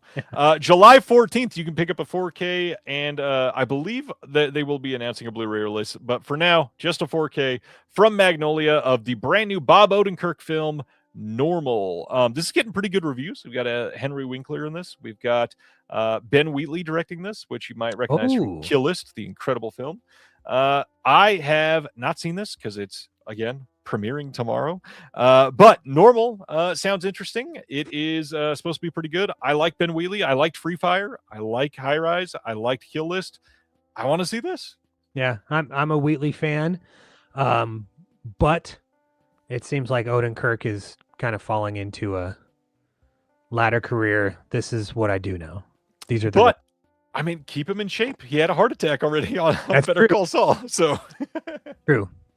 Love me some Odenkirk. Let's keep going though. Hey, I love me some Bowie too. The Man Who Fell to Earth is getting a 4K collector's edition from Studio Canal on October 19th. I think that's currently what's listed on Amazon UK. It might be that late. They also might move that up by a couple months because that seems kind of early to announce. But this is going to have a 100+ page booklet. It's going to have more new extras associated with this. It's going to have some posters with this. And they're doing that classic thing of who knows what's actually going to be on the disc? Who knows what's in the book? But you better buy it because this only comes out 6 months from now and it might sell out. Who knows? I hate this predatory type of announcement. Yeah. Just tell us what we're getting. Come on. Yeah. Yeah. This is one of 6 in Cult Movies 2 that I haven't seen. Never seen this one. And I try to watch the films before somebody picks them for the show.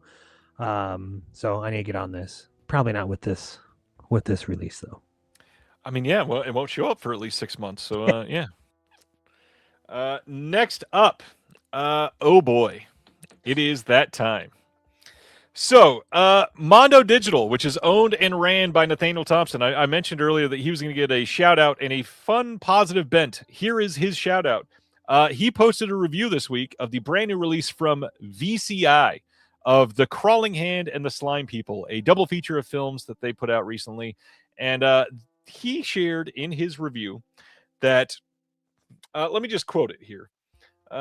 Rubber Monsters, Real Fears, Mid-Century Sci-Fi is a 3-minute and 2-second featurette that is AI generated. It offers a quick survey of films. This is not speculation. He says in his review that ChatGPT gets a writing credit. Get the fuck out. On top of that, on this disc, the review goes on to state that also included is a 7-minute 50 sci-fi poster gallery, and though you can't access it through the menus at all for some reason, there is one commentary here that you can get to by switching the audio channel on your remote. So they don't even have it on there. Another thing that they advertise on the disc is not actually on the disc. But the thing that I said I was going to share later is that I've got the release here. I got this in this week because I wanted this. Here it is from VCI. I've heard these are both great. I wanted to check it out. Had it pre-ordered. Why?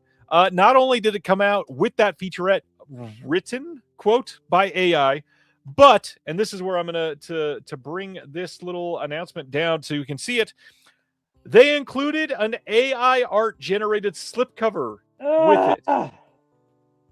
No. VCI is a company that I've laid into in the past a couple times, but I've also defended quite a lot for what they've done for Mexican cinema and the Mary Pickford collection primarily. This is not helping. In fact, this is embarrassing. From what I hear, the two films look quite good. The restorations look good. I've not put this in yet because I just got it in day before yesterday. And this news pissed me off. This is something that came in and I was excited to check out. I'm not now. This sucks. First of all, this art is not like anything that ever would have been made for the Slime People or the Crawling Hand. This is terrible. And if you'll recognize, they did not advertise this slipcover or this art anywhere online. They just shipped the disc with this being the only art for the film, which makes sense. This is timely, regular poster art for these films. Any thoughts, Anthony? I won't be buying that. I have seen, I mean, the movies are, you know, they're the goofy rubber monster movies from the 50s and 60s. If that's your thing, great. Not my thing, but like, God, VCI, what are we doing here? Like, this is the antithesis of like what these companies are supposed to be doing, I feel like. I have multiple people asking for this, so I'm actually going to do it. Thanks, Gentry. Gentry is saying, tear this up on the air happily. This is such an embarrassment for home video. This is the kind of thing that deserves this. This is trash. We don't need AI generated. I was thinking of the word Gentry because that's Gentry's name there. AI generated featurettes. This is embarrassing, and the fact that you gave it a writing credit is maybe the most. That's cringe, man. Like, good Lord. It's cringe isn't even shaming you enough, VCI. This sucks ass. Yeah. This is ridiculous. Yeah, I'm pretty upset about this, which is why, and I normally don't post things on social media. It's just to go, excoriate a company. This deserves it, VCI. This is embarrassing. Yeah. Do not buy this release. I also don't normally say that, but do not buy this release. All right, moving right along. This summer, we are getting a 4K Blu-ray and DVD release from Amazon MGM Studios of Crime 101, which I've heard is surprisingly pretty good. Have you seen this? No, I haven't, but I've also heard, good reviews about it. I need to see this. Anybody in the chat, have you seen it, please? Because I'd love to hear more about this. Chris Hemsworth, Mark Ruffalo, Barry Keoghan, Halle Berry. Halle Berry's supposedly great in this, too. This looks good. I don't like that it's Amazon because it's Amazon. I don't like that there's not going to be a digital copy because they don't care. I don't like that there's not going to be any special features because they have just not been doing that. This looks good. Yeah. Is it? I mean, is it streaming on Prime? I would assume. It is, I believe. Steven donated $20 for ripping up this slipcover. Thanks, Steven. You're amazing. Thomas says it's a slow burn, but a total blast. Cool. That is great. And yeah, agree with Stan. Pretty much anything with Mark Ruffalo that's not a Marvel film is 100%. Absolutely. pretty great. Yeah. And yeah, if I didn't say it, I thought I did. A Blu-ray is coming, Eddie, because it's right there. Look at that. Beautiful. Check it out. Also, let's stop shaming Barry Keoghan for his looks because he wants to quit. And because he left Sabrina Carpenter, or she left him. But either way, like, yeah, he lost out on some things. He's, gosh. Anyways. Good actor. Good dig. movie, question mark? Next up, in shocking news of the week, Sony said, you know what? Let's just completely miss DVD and Blu-ray. Abandoned Ship is getting a 4K. This is from 1957. You may have heard of this as 7 Waves Away. This is getting a 4K release on June 26th here in the U.S. This is a Tyrone Power, my Zetterling film. Any thoughts? I've never seen this. Never seen it. Love Tyrone Power. Love my Zetterling. I like ocean-based movies, shipwreck movies. I don't even know what it's about. It looks cool. Yeah, and this was in one of the Imprint Tales of Adventure box sets, and that was, I believe, the first Blu-ray release anywhere in the world of this film. Okay. But now, here we are, jumping all the way to 4K. Cool. All right, next up. Criterion. I love how we go from ripping up AI to talking about Criterion in a span of a couple minutes. July 7th, we are getting a 4K and Blu-ray release of the recently out of print The Elephant Man from Criterion. Nothing new on the disc because that's how Criterion does it, but amazing movie. Shockingly great film. Check out The Elephant Man. Any thoughts on Elephant Man, Anthony? One of the 2 Lynches I've never seen. Ooh, do we need to schedule another episode? Seriously, yeah. This are we just starting another show? Yeah, exactly. You're right. And then Inland Empire, I've never seen either. That one I get. This one it's a lot more. Is accessible even the right word? Sure. Inland Empire is not very friendly, is the way I will say that. Yeah. All right. Moving on. I mean, a lot of people have heard of The Elephant Man. A lot of people have seen it. So won't spend a lot of time about that because there's a lot of great stuff coming out this month. This is a huge month. July 14th from Criterion, we get a 4K and Blu-ray release of The Crying Game. Neil Jordan flick from 1992. Any thoughts on The Crying Game? Never seen The Crying Game. This is one that I've been meaning to see. I've not seen yet. This one is going to have Dolby Vision HDR, which I should point out. Elephant Man not getting HDR, which for those of you that bought the Studio Canal disc of the Elephant Man, be happy that you already have it because it has HDR and the Criterion one doesn't. So it's a good thing. Crying Game is one that I've heard about for years, been always meaning to see and just have yet to check out. This one has an audio commentary with Neil Jordan. We got new interviews with Neil Jordan and Stephen Ray. We got a making of doc from 2005, alternate ending featuring audio commentary by Neil Jordan, plus essays by Tasha Robinson and Willow Caitlin McClay. Love to see Willow on a Criterion disc. I need to see this. Cool. Yeah, same. All right. Next up from Criterion this month, the biggie for a lot of people. Yep. Alice Doesn't Live Here Anymore, getting a 4K and Blu-ray disc from Criterion on July 14th. One of the remaining Scorsese flicks that they are putting out. This one also has Dolby Vision on the disc, thankfully. We got an audio commentary with Scorsese, Ellen Burstyn, Jodie Foster, Chris Christopherson, Diane Ladd, and Alfred Lutter. New conversation with Ellen Burstyn and Farron Smith Name. New interview with the editor, Marsha Lucas. A making of doc with Burstyn and Christopherson. And then an essay by Stephanie Zacharek. Alice Doesn't Live Here Anymore. We finally got it.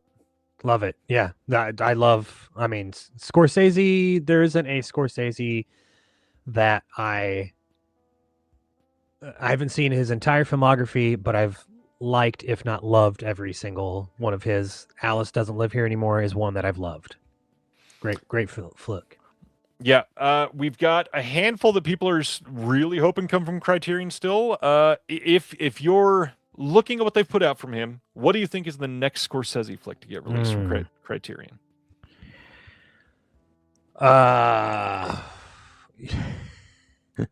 What's the one right before this? The Harvey Keitel, who's knocking at my door. Did anyone put that out? Is that still? I don't know if that's even on Blu-ray. Okay. It's dark, but it feels like a Criterion to me. Yeah, it does. My big one, I'm kind of shocked we don't have a 4K of Silence from them yet. Oh yeah. Yeah, one of the Scorsese's I haven't seen, Silence. Yeah. Yeah, that's a big one, King of Comedy. Am I misremembering, or is that a Fox title? I don't remember. Yeah, I don't know.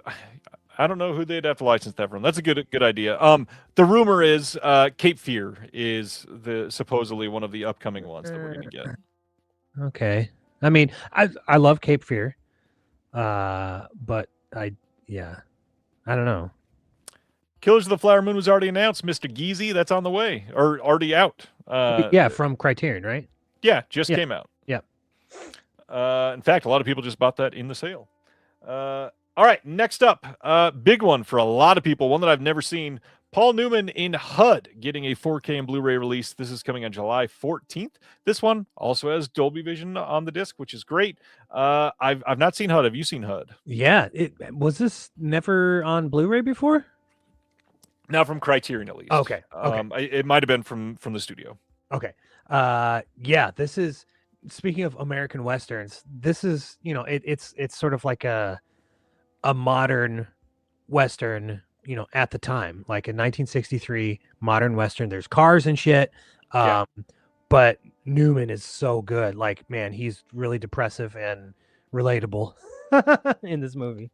Nice. I know for a lot of people, kind of frustrated that they got the imprint Blu-ray that just came out in the last year and a half or so.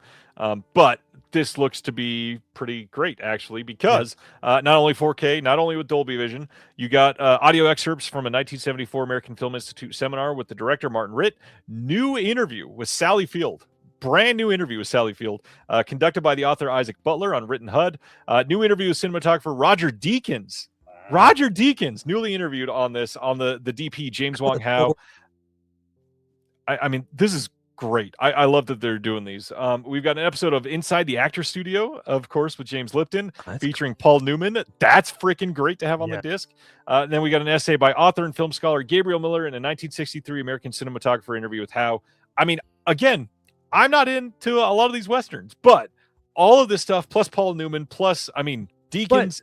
I need this. This is yes, it's a Western, but it's so different than what you would think of an American. Yeah.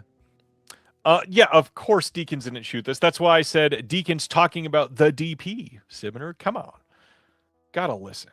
It's not your favorite kind of DP, sorry. Next up. This is from the Criterion Premieres line. This is The Love That Remains from 2025.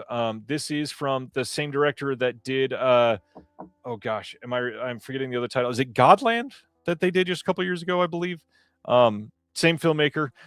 This is going to include Meet the Filmmakers, the little interview with the director on here, and then Joan of Arc from 2025, a companion film by Palma as well. This also has a trailer on it. Check this out. Heard this is good. I want to see this. This is just from last year, and yeah, seems to have pretty great reviews. Yeah, same. When you posted this, did you post this today? Yesterday? Yesterday. Yeah. Yesterday. Saw the poster. I mean, never heard of it. But saw the poster for the first time. Love this poster. I think it's awesome. Good. It's so cool. It feels very Yorgos. Feels like a Yorgos poster. It does. Right? Yeah. I mean, it really does. All right. Yeah. Everybody just checked on that, and it was Godland that they did. So I'm glad that I have a little bit of a memory left. And then I know for a lot of people, this is a big one too. July 21st, we get a 4K and Blu-ray release coming of Cruel Story of Youth from 1960. This is the Nagisa Oshima film. This one is not going to have HDR on the disc, but this has A Town of Love and Hope, Oshima's first film that they put out. We've got A Town of Love and Hope. Then the short film on this also, Tomorrow's Sun from 1959. We got an interview with Tony Raines, who's always pretty great at what he does. Essay by Chris Fujiwara. Need to see this soon. Oshima's done a lot of great stuff. Radiance gave some Oshima love recently, and a lot of people just discovering from them. But yeah, this looks fantastic. Cool. Yeah, same. Next up from them, a box set that I was not expecting for a few reasons that we'll get into. July 28th, a 4K and a Blu-ray box set of I'll Remind You of Everything, the films of Mike Mills. This covers 3 films from 2010 to 2021. The 3 films in this are going to be Beginners, 20th Century Women, and Come On, Come On. 2 of those titles you recognize are A24 films. So 20th Century Women and Come On, Come On were both released by A24. They were only released previously when they were partnered with Lionsgate for their releases, and those were only Blu-ray releases. So these are both getting 4K upgrades. Now, I've not seen Beginners. I saw 20th Century Women, and I believe, if I'm remembering right, it's one that I started and never finished, and not because it wasn't great. It's just because I had something else going on and didn't get back to it. I'm a failure. I get it. That being said, what I saw was good, and then we have Come On, Come On, which I loved. Have you seen any of these? No, and I'm with you. This seemed out of the blue when this was announced. Yeah, this was not teased. This is not something that I expected, especially getting 2 A24 films in here. That's not unheard of. They've done some A24 stuff before. Think of Uncut Gems, clearly one of the big ones. But this, not super expected. We got new 4K digital masters of Beginners and 20th Century Women, supervised and approved by Mike Mills. New 4K digital master of Come On, Come On, supervised and approved with Mike Mills with a Dolby Atmos soundtrack. We've got all 3 of these with Dolby Vision HDR, audio commentaries in all 3 by Mills, new documentary featuring Mike Mills in conversation with Kirsten Johnson, making of programs for all 3 films, music videos by Mike Mills for Airs All I Need, and Talking Heads, Psycho Killer. We've got additional films by Mills on here. Deformer from 1996, Eating, Sleeping, Waiting, and Playing from 1999, The Architecture of Reassurance from 2000, A Mind Forever Voyaging Through Strange Seas of Thought Alone from 2013, and I Am Easy to Find from 2019.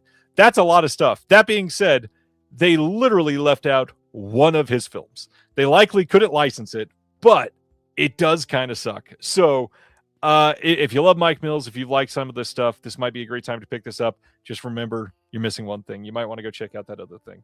We got an appreciation on here by Joachim Trier in an interview with Mike Mills about his work outside of feature filmmaking. Lots coming. Recommend this if you've never seen any of them. Cool. Great stuff from them. Solid month from Criterion.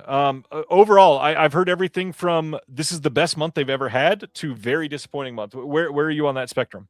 Middling. It's fine. Yeah, that checks out. I mean, it wasn't disappointing by any means. Yeah, I agree. Next, oh geez, I still can't believe I get to talk about this. I'm probably not gonna be able to say this at all without smiling. Okay, so Fangoria broke the news just yesterday that Antenna is already created our first in-house production feature film with a director that I love, Mr. Graham Skipper. You might know Graham from all of his low-budget horror that he's been doing over the last handful of years. He is great in The Leech. He's great in all the Joe Begas films that he's done. He is created a film called Organonym, which I am so stoked for everybody to see. Photography on this one just ended this month, literally going right into editing, and hope to be able to have you be able to see this by this fall, literally. This was born of a time of very intense personal feelings from Graham. Graham had a giant health scare a year ago. Yesterday was literally the date of his sober anniversary, which congrats to Graham on that front. He's lost a ton of weight. He's gotten healthy. He had all kinds of problems where he was worried about literally dying. And now here he is making a movie about that happening in his life. You're going to love it. It also stars Jeremy Gardner, produced by Chelsea Stardust.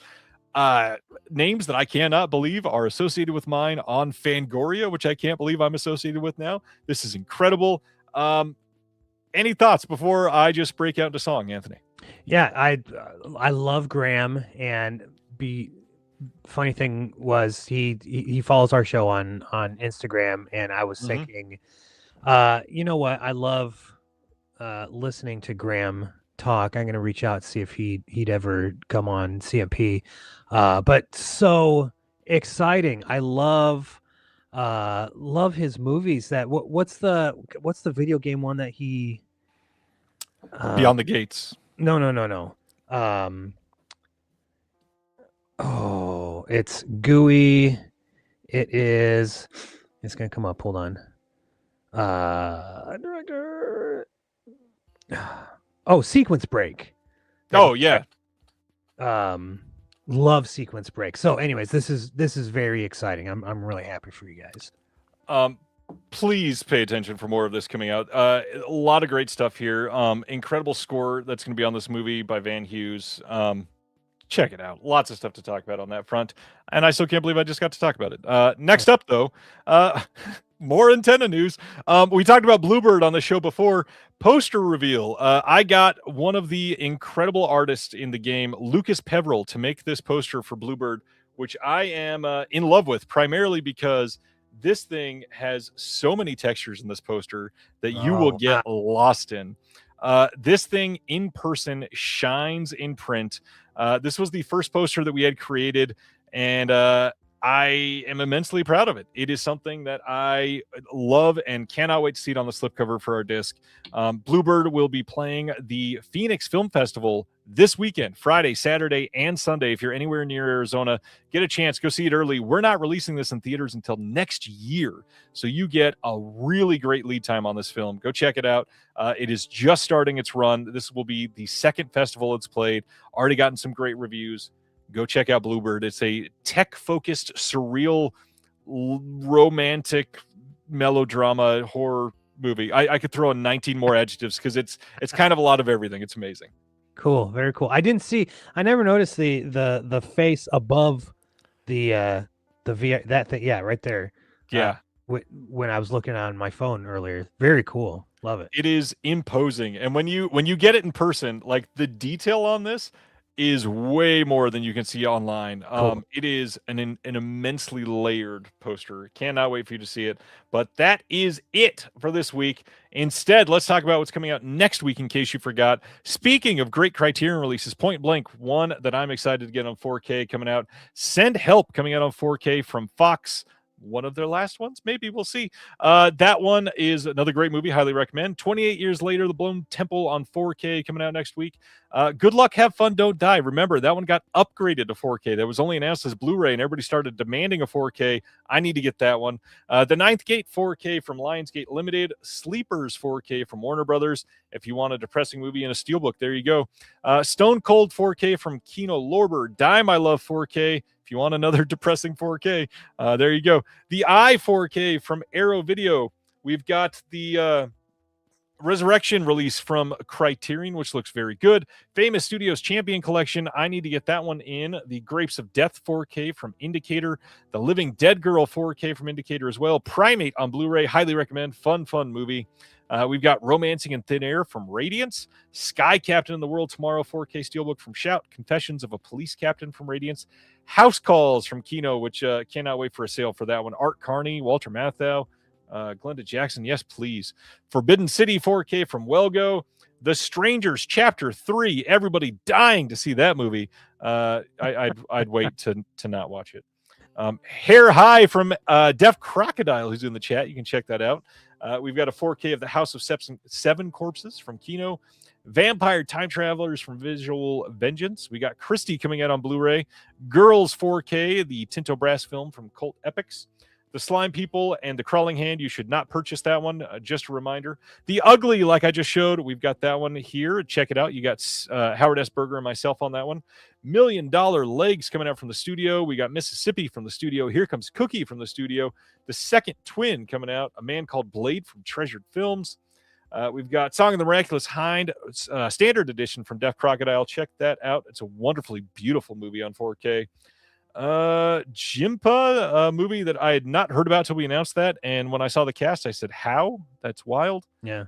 Saurians from Visual Vengeance, and then some AI bullshit at the bottom. Ugh. Any thoughts on next week? I'm sure you're getting Point Blank eventually. Yes, Point Blank, 100%. Stone Cold, maybe. Not a great movie, but was one that I grew up with. Brian Bosworth. I had a Boz poster. Yeah. In my bedroom with the rat tail for some reason when I was a kid. So, anyways. Somebody shouting out they have a pre-order in for Hair High. If you if you're not all about the limited editions and you're fine with the standards, keep in mind, I'm again not saying support Amazon or anything. They have put Hair High up as a loss leader. That pre-order has been available for $9.74 for the last couple months, and that's not a mistake. They're selling it at $9.74. Go check it out. Support Deaf Crocodile. How much of that are they getting? I don't know, but incredible film. You should go check it out because Celeste Le Cabra, friend of the show, is on there. Great movie. All right, we're here to talk about film reference books for the rest of the night. If that's exciting to you, you're my kind of person. Obviously, the first thing we should probably talk about is cult movies. Danny Perry. Why is Danny Perry so special? I don't know. So when I heard Bill's interview with Danny on supporting characters all those years ago, I was just, I don't know. I felt some sort of like kinship with this guy that was talking. I grew up a huge baseball fan. Danny is obsessed, baseball genius. He knows the history. He's written several books on baseball players. And so there's that. And then I don't know, just he's got a genuine love for movies in general, but sort of the underdogs, and not necessarily like, dirty exploitation flicks, but like, underdogs. At the time when they came out, they were underdogs. A lot of these now are like fucking huge. But I don't know. There's just something about his demeanor that I sort of felt through my earbuds listening to this guy. So I went and found on eBay all three of his cult movies books. And so I bought them. And at the time they were, anywhere between like 10 and 20 bucks a piece. If you can still find them, I think they'd be, a stack fell over because I moved a book. Oh no. Oops. Anyways, and so then Pure Cinema started like very shortly after that interview. And of course, Brian and Alric love Danny, and that was sort of what brought them together at first. Yeah. So it's like, oh gosh, this guy's just, obviously cool people know who this guy is and love him. And so because of him, I've gotten to meet some pretty incredible people. When I got to talk to Larry Karaszewski several years ago, and just talking about our love of Danny Perry was incredible. Anyways, so like, I started with, I got my Danny stack here. I started with the cult movies books. 1, which has 100 movies. 2, which has 50, which is what we're doing right now. 3, which we'll do shortly after. And the way he writes about movies was exactly how I wanted to read about movies. Yep. He doesn't love every movie he writes about, but he doesn't shit on them. Correct. And that's what I want, because like I grew up, Roger Ebert was our syndicated critic. And so I grew up reading Ebert, and I love Roger Ebert, terrific writer. I don't agree with a lot of what he says, but he could be really hurtful sometimes. Anything I've read from Danny, it's never hurtful. I might not agree with some of the stuff that Danny says, and we joke about it on the show sometimes. It's like, Danny, what the are you kidding me? Like, what movie were you watching? But he's never hurtful toward actors or filmmakers, and like he's never snarky, and I fucking hate snarky criticism. That's cheap, and it's do better. And that's what a lot of critics do nowadays. And it's like, come on, just stop what you're doing, because it's not worth it. Anyways, so then I discovered, other books that he wrote. Of course, the guide Film Fanatic is huge, but he's got Cult Movie Stars and Alternate Oscars, which are really interesting. Alternate Oscars is exactly what it sounds like. He goes through a certain period of time and says, okay, this is who won, but this is who should have won. Right. for, each category. And it's totally his love for movies, movie stars, crew members.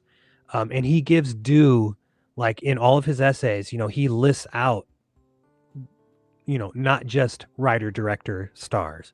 He lists out, he talks about all sorts of stuff. And he's also, and the way I introduce the show every week or every episode is I call him an historian, because not only is he a critic and an essayist, like he really does some research for each of his essays. And all of these were written back in the 70s and 80s. But you could tell he read up as much as he could on each of these things. And I have, again, going back to like that knowledge, I have learned so much film history just from Danny's essays and his love for movies. All of that said, I had done, some podcasts long time ago. I did a horror show. I did a filmography show. And then I was like, I want to do something that is finite, because it's scary to me thinking, oh, I could do this show forever and ever and ever, like The Disconnected, and there's no end in sight. So I was like, what if I just did a show based on Danny's book and the movies that he wrote about, and that would give me an end game. And so I went through, in 5 years, went through the first book, did all 100 movies. And then I was like, okay, we're going to keep going with book 2. And then we tried that, and I was like, oh God, this is too much. I can't do it. But start, stop. And then earlier, it was around Christmas time, I was texting with my friend Matt Bledsoe, who used to have a show called Film Feast. And we had started our shows around the same time, right in the height of the pandemic. And it's like, we need to do something. We need human connection. And that's what we always talk about. That's why we do this. It's not just because we love movies and books and all this stuff. It's for human interaction. That's why I love this. And so I missed all that when I wasn't podcasting. And Matt and I were like, you know what? It'd be really nice to do a show with somebody, because it would alleviate some of the pressure. Yeah. And also, we don't have to do a weekly thing. We could do it bi-weekly. And you know what? If we miss one of the bye weeks, then, oh, well, it's not the end of the world. So anyways, we restarted together, and it's been great. He and I have such a great relationship, great rapport. He's funnier than shit. He's one of my favorite people to talk to. And so it just made sense to reboot this show, do it together. And we're going to finish book 2 and 3, power through. There are some movies that, we don't want to talk about or don't like, but hey, them's the breaks. You got to get through it. We talked about Pretty Baby earlier this year, and we weren't looking forward to it, but it was a great conversation, and I actually ended up liking the movie. So anyways, I've gotten to meet, doing a show like this, you've gotten to meet so many awesome people and develop friendships and relationships with people. And that's what it's all about for me. So.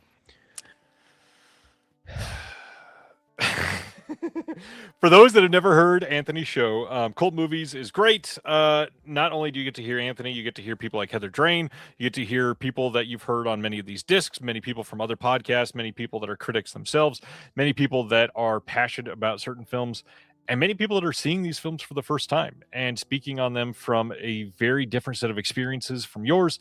But really, the thing that this show will do that might piss you off because the books are out of print is you're going to hear the show and immediately go, well, I have to buy the books, clearly. And you'll go find them. And if you be just slightly patient, you should be able to get all 3 of them, probably around $20 to $30 at the most. Like, just be slightly patient. You'll be able to find them, I promise. Yeah. And then you'll find Danny Perry is great. And not just for everything that Anthony was just saying, but there are a lot of film reference books that are just a list of films with a very short paragraph of what the film is about. And Cult Movies kind of can come across as that if you very surface level take the book at like what it could be. But Danny Perry is just so accessible that in a very like undercover way, Yeah. you're getting so much more than that, even though it kind of just feels like that. So this is one of those books where if you recognize the title and you go to Cult Movies 2 and it happens to be in there and you read about it, suddenly you've read 9 pages and learned way more about 4 movies than you ever expected to. And you go, oh, I've only ever heard of one of these and I have to see all 4 of them now. And he's just that magnetic about the way he writes. And what's funny is out of those 4 films, he didn't even like 2 of them, but now you have to watch them. Right. And it just comes across as this very simple way to learn what exists. It is all about accessibility. It is all about knowledge of the film. It is not about ripping into anything. And fully agreed with Mr. A Fat Man in the chat. Libraries are great. Go see if they have them. Not all of them do anymore, but many of them do. So go check it out. Danny Perry, though, both of us could have easily picked 3 of his books tonight to talk about. So we said, you know what? You talk about Danny Perry so much. Let's say no Danny Perry books, but let's pick 5 of our favorite film reference books. We each probably had our own set of criteria. My big thing is I'm kind of trying to go for ones that I don't hear people talk about all that often. Yep. And so I could have picked 4 from Stephen Thrower. I could have picked 2 or 3 from Troy Howarth that I go back to quite often. I could have picked all of Kayla Janice's books. Those get talked about in a lot of ways. I said, you know what? I'm only going to pick one Stephen Thrower, and I'm going to talk about it first, and then I'm going to try to go a little more obscure. So let's break into it. If you had any criteria you want to share, go ahead and share it, and then share your first title. Yeah, I mean, like I said before, I have a giant library of books, lots of biographies, and I didn't want to bring biographies to the table. I also didn't want to just bring like film guides. Film guides are great. I don't want to bring any just in case they do come up, but the like ones with just lists and capsule reviews of each, those are great. I love those. But the ones that I picked here are a little different. So I'm going to start with, so we talked about biographies, but here's one that is a biography, but goes through this man's filmography and all of his television appearances. And it made me love him so much that he became my favorite actor. It's Wildcat, the films of Marjoe Gortner by the great John Harrison. One of the Melbourne crew out there.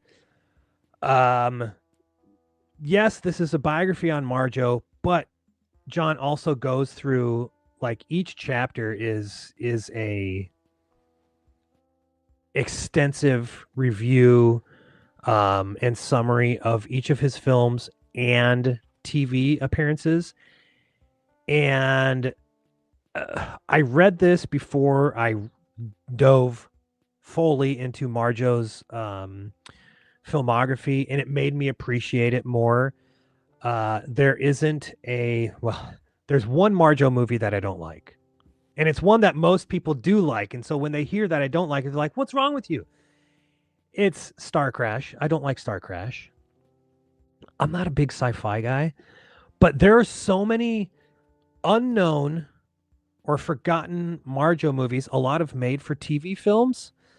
Yes, Marjoe Gortner is my favorite actor, believe it or not. He's not the best actor, but he is one of the most charismatic people I've ever seen on film. Start with, if you haven't ever dove into Marjoe, start with the documentary called Marjoe, and you're going to learn about this dude's incredible upbringing as a child preacher on the kind of Southern Baptist, not Southern, what do you call that? With the revivals and shit, the tent revival. Yeah. But this film crew follows him, and he reveals it's all fake. We're just actors, like everybody. We're just money grubbing folk. And so after that, he gets into Hollywood and becomes an actor. And like, God, he's got such great screen presence. And all of his movies are so entertaining. even the ones you've never heard of. So anyways, Wildcat is great. John is such a great, and like like Danny, John loves Marjo, and it comes through in this book. And again, John doesn't love or like everything that Marjo's done, but he writes about it with love. So, get the book, but dive into Marjo's filmography because it is fascinating. Good pick. Not a book I've read or touched, even seen in person. So that's a solid call out. This next one I fear is going to be my most accessible one that people have already seen. So I'm going to lead off with this, and it will get a little more obscure, I promise.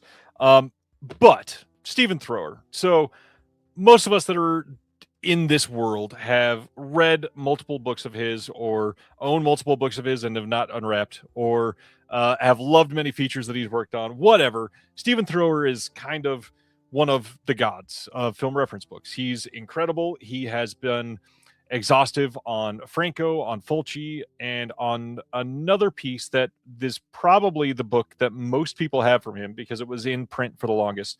And the one that I feel like people have forgotten about a little bit is this gigantic Nightmare USA. This book is huge. I'm 6'5", and this is dwarfing my giant fucking head. So Nightmare USA is kind of the one I was talking about earlier, where kind of like Danny Perry stuff, you open it up and it's a list of titles with a little bit written up on each title, except it goes so much deeper than that. There's so many pieces here that it's the index alone is a really great film reference that you can be like, oh, let's find all the different ways that this random title from Italy from 1971 is attached to every other movie ever under the sun. Nightmare USA is one of those where if you are starting research on a project, it's kind of the first place that you turn to, because it's going to tell you all of the other ways that you should start researching. It is absolutely incredible. It is something that if you were following physical media in 2021 through 2026, it's kind of like imperative that you have it to do any sort of like educated buying in any way. But I mean, for a lot of people that are working on supplements or writing about film or running a magazine and trying to fact check people because you don't want to print something absolutely idiotic every month, Nightmare USA is the go-to for me. It is something that is off of my shelf quite often. It is something that I go to way more than almost anything else. And based on that, I had to include it because most people that talk about Thrower, again, it's Franco, but he has been so much more than Franco. And agreed with Ronnie, I would love people to have those Franco books, and it sucks that one of them alone is like $450 in 2026 on eBay. So I want to say check it out. I believe Nightmare USA can still be had for pretty inexpensive. It's like slightly under $100 usually, and it's way worth it. It is a giant freaking monster of a book that you could use as a murder weapon. Yeah. I've at the bad place, it's $50. Oh, see, there you go. That's pretty inexpensive for a very long book. What, like 550 pages or something like that? It's at least, yeah. Yeah. I've not looked at the total in a long time. Yeah, it's, that is, God, look at that fucking thing. 530-ish. There you go. Okay, nice. It's my birthday on Monday, so maybe I'll treat myself. $50 is not bad. Not bad, yeah. My wife will be like, "What? You think you're worth $50?" No, I'm joking. She told you couldn't buy the AI movie. You can buy that book though. You have my permission. She's like, you should buy I was talking about an expensive hockey helmet. She's like, yeah, it's like almost $300. She's like, yes, of course, it's your birthday.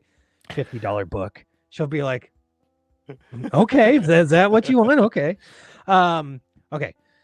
My next one, I'll call back to when we were talking about Kayla Janice's new home distribution label, how she's kind of getting into sort of the art is like the first film about the fucking year in the life of a rock. Yeah. Right up my alley. Like for real. It sounds so fascinating. A Cornish rock, by the way. Yeah. Because of Jonas Mekas. I picked up Movie Journal, The Rise of the New American Cinema, 1959-1971. It's a basically compendium of his articles that he wrote for the Village Voice. Jonas Mekas was the critic for the Village Voice, along with Andrew Saris. Andrew Saris reviewed all the popular stuff. Jonas Mekas went to all the art houses and the avant-garde shit and reviewed that stuff and promoted it. And so I picked this up, and it is fascinating. It makes me wish that I was alive in New York City at this point of time, because there were so many interesting things happening in these theaters. I'd say almost half of what Jonas writes about is probably lost to the sands of time. But it's all, very arty, avant-garde, mostly non-narrative stuff. But I find that stuff to be utterly fascinating. And when I talk about going out and making your art and fucking whatever the company says and saying, no thanks, I don't want the big paycheck because I need to make my thing. That's what Jonas Mekas did as a filmmaker, and that's what Jonas Mekas wrote about as a critic for The Voice. The films are yes, weird, but utterly fascinating, and for me, so inspiring, because you're watching true artists go out and just make their thing. Whatever they see, whatever they wanted to make, whatever they're visualizing, they made it. Like Stan Brakhage. The guy fucking took little film strips and scratched them and colored them. And I am obsessed with Brakhage. Yeah. I could sit down and watch hours and hours and hours of those, 60-second shorts of the film strips that Brakhage scratched up, and it's so hypnotic. That's the type of stuff Mekas wrote about, and so that book really opened my eyes. That's a great choice. Yeah, the art house side of things and just explaining mediums is something that a lot of these books, that the ones that even attempt, they can do it well, but a lot of them don't even try because it's a lot to break through, and so they'll just rather talk about the film rather than the medium. Anyways, one that well, I guess I should say a genre film reference book that I always love. It's great to see somebody that has learned a lot over their life. It's great to see somebody that has put exhaustive, educational leadership into some of these books. But the kind of book that I really like is finding somebody that is so steeped in a culture that they grew up with a set of films. They grew up with a genre. They grew up with a filmmaker. They grew up with somebody and said, this is my identity and I'm going to live here for the rest of my life. And you find a critic like Odie Henderson, who has always been able to speak on blaxploitation in such a unique way. I wanted to share Black Caesars and Foxy Cleopatras. This is a book that I wanted to learn more about blaxploitation, and happened to search up what is the definitive book on blaxploitation. Got this recommended me. Went and looked on Amazon, and the reason I'm talking about this one, and it's still cheap-ish, but it's not what I'm about to say. I got this thing originally on Amazon for $6, and this is a hardcover book, and it is 300 pages almost. Wow. And well written. Odie Henderson is a wonderful critic. He's got the history. He's one of those people that you can tell he's talking about a movie that he's seen 143 times. He could probably write this long of a book on each of these films. Yeah. But to talk about the redemptive qualities of blaxploitation, of how it's not exactly exploitation in the way that we had, cannibal exploitation thrust upon us. It's not the kind of exploitation that is exploitative of the Black audience necessarily, but it's the sort of thing that said, we're just making art, and because it's leaning into a trope, it's going to be thrown into that sort of thing. Right. But when you hear about all of these films, Pam Grier for an exhaustive amount of pages, you hear about artists that have been involved in this genre that were not brought up in blaxploitation, that were sort of co-opted by the genre. You learn about people that are writing in a way that is critically even like bad publicity would be better than some of these things, just critically ignored for decades and passed over. And you get somebody like Odie Henderson talking about these for 20 pages, and you say, this is maybe one of the best movies that I've never even heard of. How is that possible? And then you immediately go watch it in a brand new 4K box set from Shout Factory, and you're like, what the fuck? How is this so incredible? It is absolutely worth your time. It's $15 on Amazon right now if you're into this. Blaxploitation doesn't get enough love. The amount of times that we've gotten, like, again, we talked about Kayla Janice multiple times tonight. I love folk horror. I love the box sets. I love the documentary. Love it all. We need a lot more of that stuff for blaxploitation. Yep. We need a lot more of that stuff for Pam Grier, for Larry Cohen, for a lot of these people that don't get the love that they get. Please, Odie Henderson, lead the way. Love it. Absolutely love it. Yeah. Yeah. I 100% agree. You know, I got the Volume 1 Shout Factory blaxploitation set, which is great. Glad I own those movies. Yes. But there's nothing in there, right? Right. Not a lot of supplements. Is that right? I mean, there's commentaries. There could be a lot more is the best way to say it. Right. Yeah, I was expecting a lot more, but you know, that's what I get when I expect things like that from Shout Factory. Yeah. Okay. We're gonna stay in New York City. And sweet. Artist Cinema, okay. It was a reference book. Sure. Okay, staying in New York City, in the 70s and the 80s, and talk about exploitation, grindhouse, real scary part of town. It's Sleazoid Express. Solid choice. Totally obsessed with Bill Landis, another guy who I love his writing. He can be a little more hateful than Danny Perry, but he's never snarky. Like, he's genuine in his disdain for usually like populist art. He is into like the fucking down and dirty, grimy fucking movies, which I love. And I'll be one of the first, not one of the first, I'll be one of the millionth to say a lot of these movies, not good. Yeah.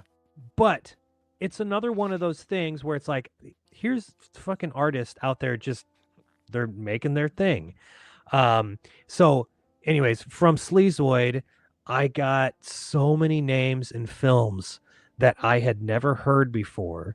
And like so many filmmakers that I went and just dug up their filmographies. And, you know, God bless YouTube. You can find so many kind of lost and forgotten films out there because of, you know, the saviors out there just putting this weird shit, forgotten films out there up on YouTube. But anyways, Sleazoid is so brilliant. It's a great kind of time travel, what do you call it? A time machine. Good God in heaven. It's sort of like it's a great time machine to take you back to that time period, and like you can visualize, talk about smell, like you can smell the fucking dirty streets, the gutters. It's great. And then the other thing is, somebody also put up a PDF of the entire run of the original Sleazoid Express zine that Bill did up online. So anyways, just, you know, again, this guy loves what he loves, and he writes so well about them. Yeah, love this one. This is one that I had in my stack that I almost chose for tonight, and I had a feeling you might, so I set it to the side. This is a solid choice. If you've not gotten this, never thumbed through it, it's kind of like a thrower. It's like an absolute must. Yeah.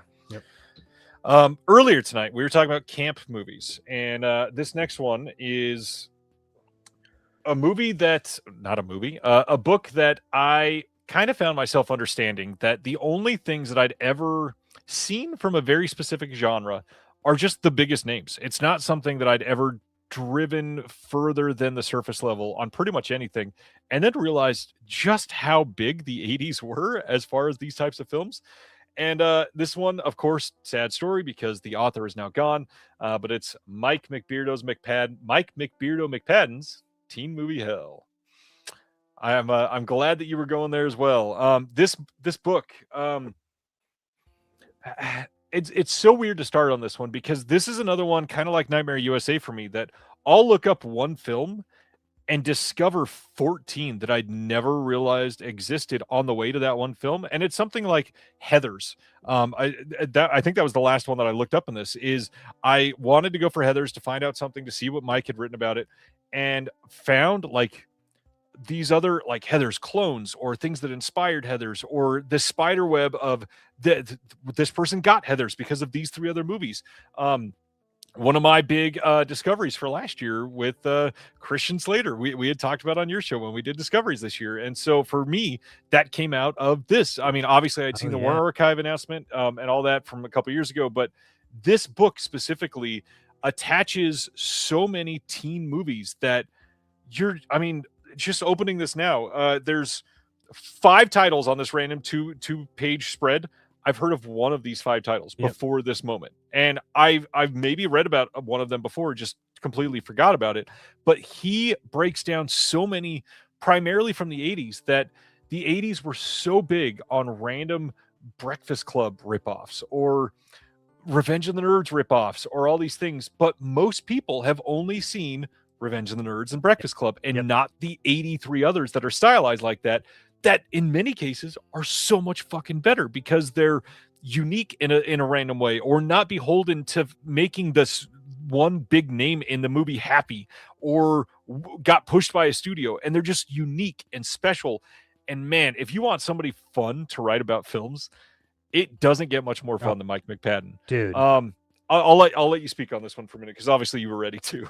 Yeah, well, no, this was in my honorable mention stack. Yeah, nice mention stack. So, man, I am constantly re-listening to Mike's old shows. When he and Ben started 70 movies we saw in the 70s, and with Aaron Lee in anyways, I don't know, man, like he's so fucking smart. Mike is, and just he's got sort of like a steel trap memory, like the shit that he can recall when he first saw these movies is insane to me. I wish for movies that only Mike and 12 other people in the world are the only ones that ever saw them. And so I have not read heavy metal movies, but I picked up Teen Movie Hell when it first came out, and it was just, I don't know, it's brilliant. And you're right, it's like, here are the big ones, we know the big ones, but then here are 12 others that you've never heard of, and 10 of them, maybe 5 of them are terrible, 5 of them are fine, and then there's 2 more here that are you've never heard of but are brilliant. They're real gems. And so I love books like that where yes, here's the one movie we're talking about, but then here's 5 others. It's great. Absolutely one that you'll find something guaranteed that you've never heard of, and that is now one of your new favorite movies. Yep, 100%. Yeah. He's one I regret that I never got to talk to. But his writing and his voice still lives out there.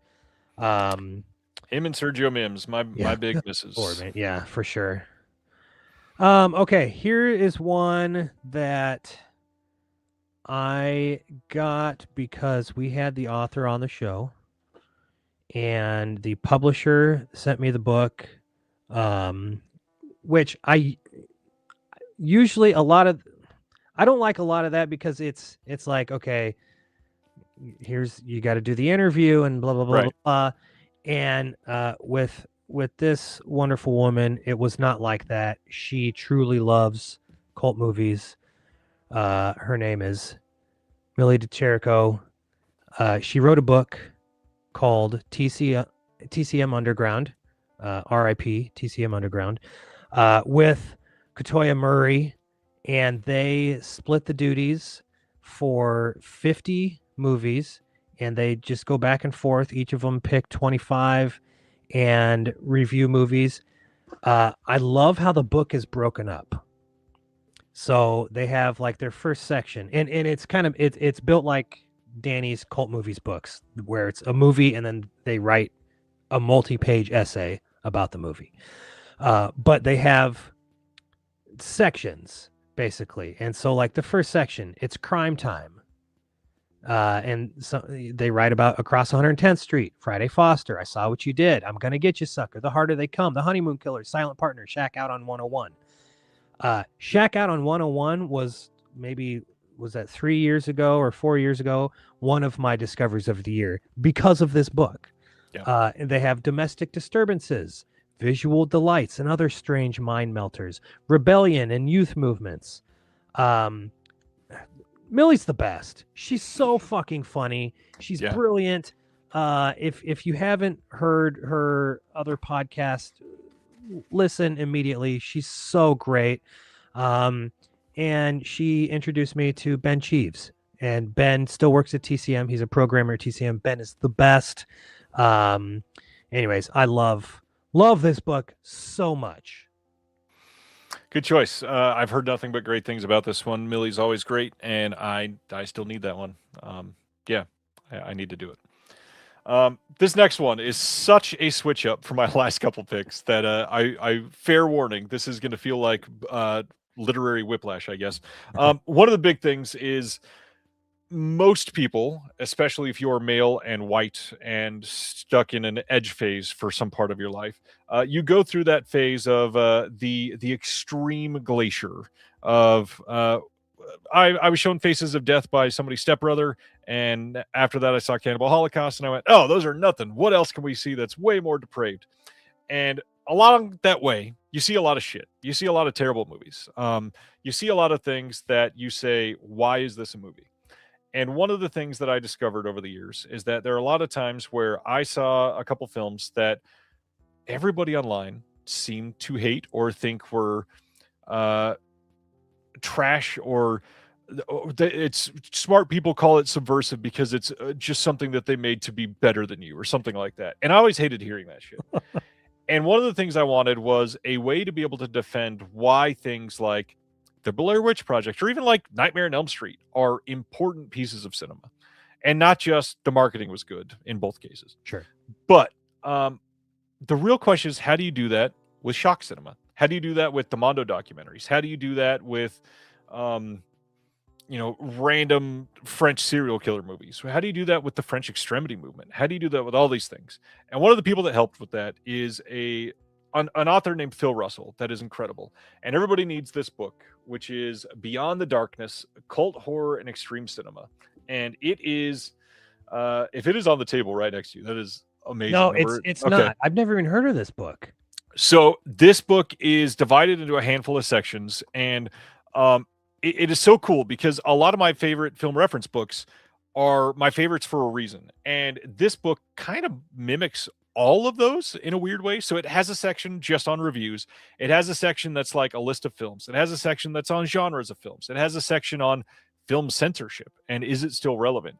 It has sections on all these things. And it is such a well-written divide into modern film and classic film and everything depraved in between. I mean, even like Yorgos Lanthimos stuff is covered, even. That's how modern it goes. So it's a really good way to vocalize and shout from the rooftops that the French extremity movement is important. And those types of positive critiques on film that is such an immediate turnoff for a lot of people is very important, because for a lot of people, if you watch a film and it feels personal to you, you should be able to speak on it. But when you watch something like Inside and it's just a baby getting ripped out of somebody's stomach and you walk away going, oh man, that felt sort of cathartic. That can be very hard to verbalize. That can be very hard to explain why you felt like you got something out of that. Yeah. This book does a really great job of sort of holding your hand and explaining why they're important. And I hope people check it out. Oh, that is fascinating because I've tried to explain why I like some of these movies to my wife, to other people, and they're like, I don't get it. And I'm like, I don't get it either. Like, I don't know how to tell you that. It's not like I sit there and, you know, I'm getting off on it or like I'm laughing hysterically about this depraved shit that I'm watching. But, you know, like, for instance, when I tell people Henry Portrait of a Serial Killer is one of my all-time favorite movies, or Irreversible is incredibly rewatchable to me, people are like, how can that be? And I'm like, I don't know, because I think those are two brilliant fucking movies. They're very well made. The stories are incredible. I don't know, but there's more than that. It's more than just watching a movie. It's how I feel, and it's not like, you know, a gross thing. It's I don't know. God damn it, I need to buy this book and figure out what the hell's going on. And again, like we talked about Serbian film earlier when I talked about Unearthed Films. This is the book that I was talking about that references it because, of course, it's a protest film. It is made for artistic merit. And when you watch a Serbian film, and there are lots of people out there that go, "Oh, you like that movie? You're disgusting." You're not. Other people are going to like other movies, and that's okay. But if you want to be able to verbalize why, this might be able to help you a little bit. God, all right. Happy birthday, Anthony. Okay, my last one. I am currently reading. Nice. This is going to show you why I've been watching all the movies that I've been watching. Sam has been on my show multiple times. She's just the best. Sam Deegan, that is. Incredible writer, incredible podcaster, one of the smartest people you will ever read or listen to. I'm currently reading Revolution in 35 millimeter. Political Violence and Resistance in Cinema from the Art House to the Grindhouse, 1960 to 1990. She co-edited it with Andrew Nettie, who is a brilliant queer Australian author who has written so many books and edited so many books. This is a collection of essays, mostly from Andrew and Sam, but you have some written by I just recently read the one by Christos Tsilokis about Greek stuff. Scott Adelberg, Uday Badia, Charles is in here. It's so inspiring. My God, dude, like quite timely, eh? Dude, this is okay.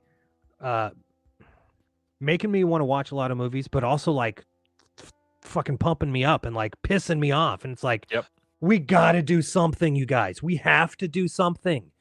So right now I'm just, Andrew curated a list of all the movies that they wrote about. And it's on his letterbox. And so I liked it. And so I'm just kind of going down the list from the top down. And it's starting with a lot of the, spaghetti westerns and Zapata westerns, which are great.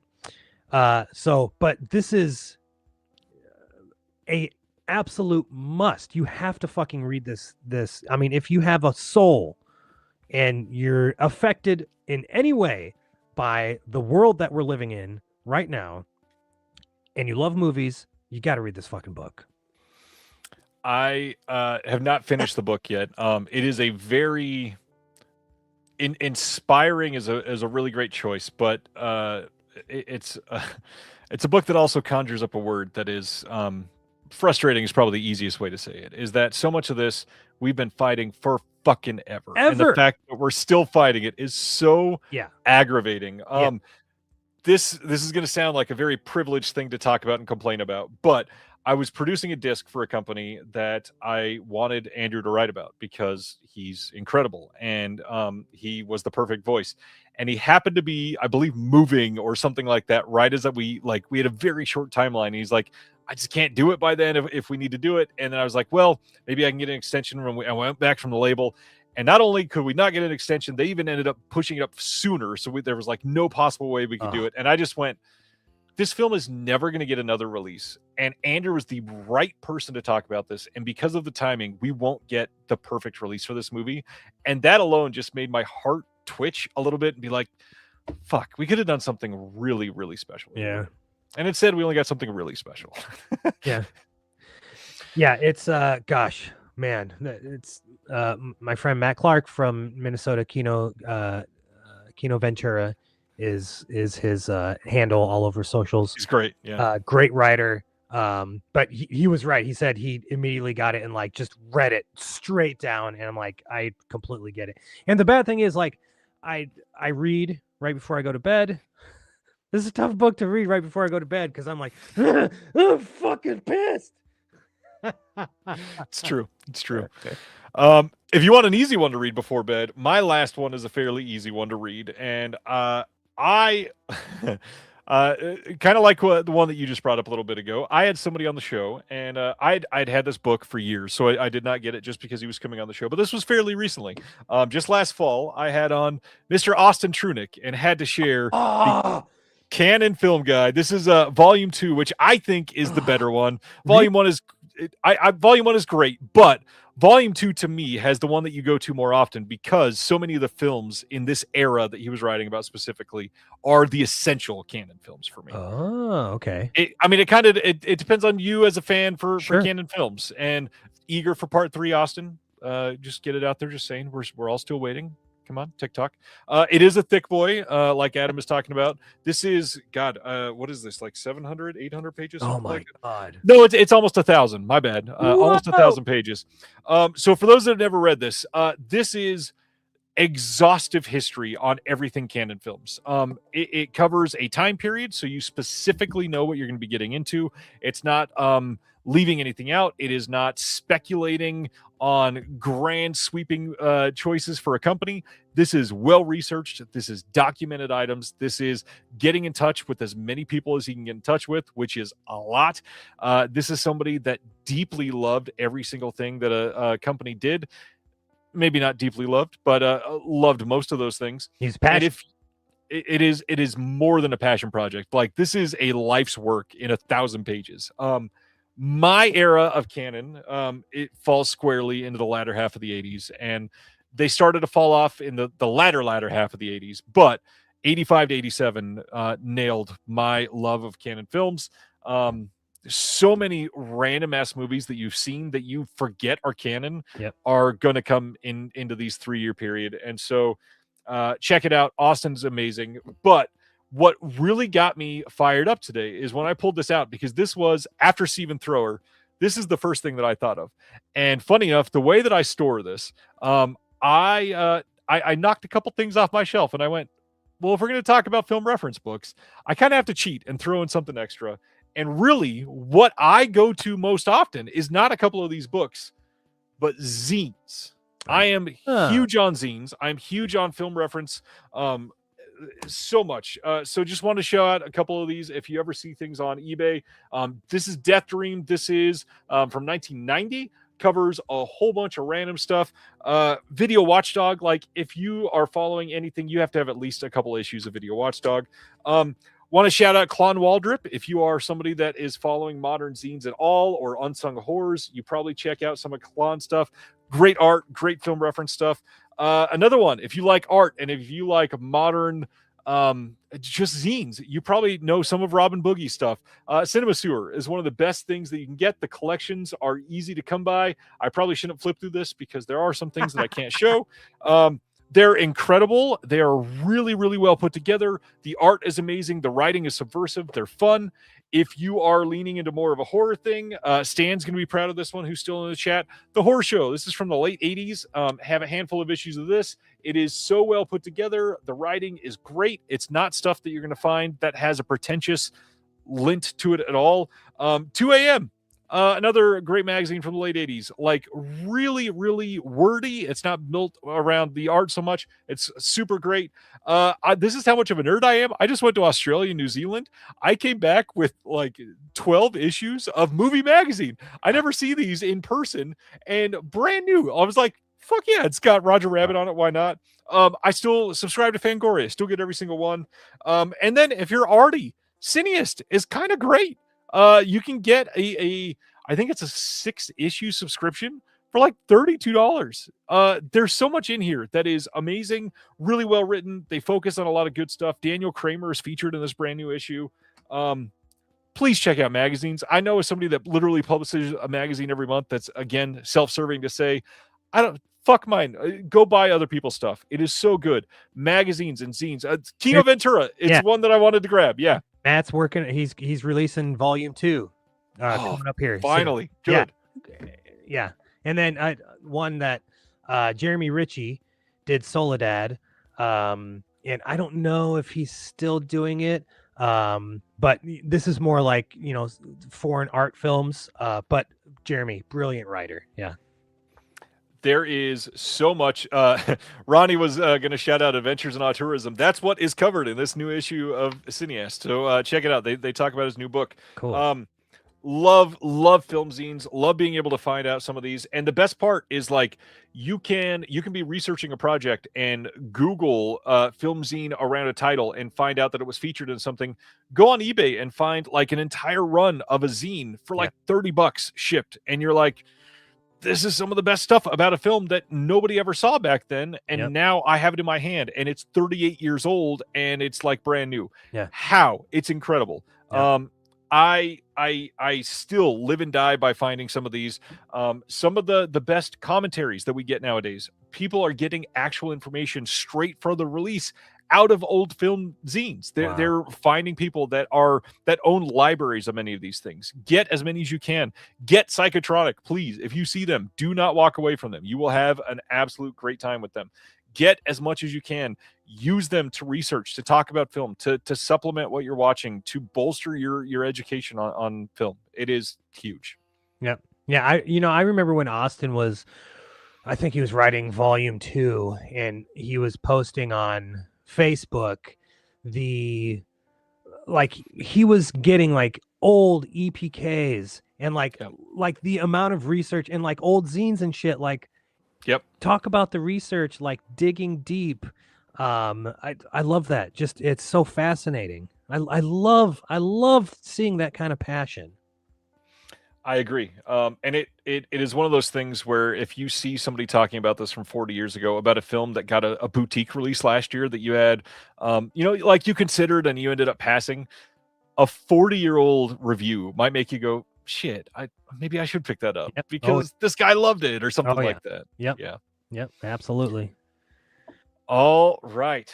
That's all I got. Obviously, we could have each probably named another 10 or 15 film books. I had, I believe, another 8 that I was considering bringing down here, but ended up going with these 5.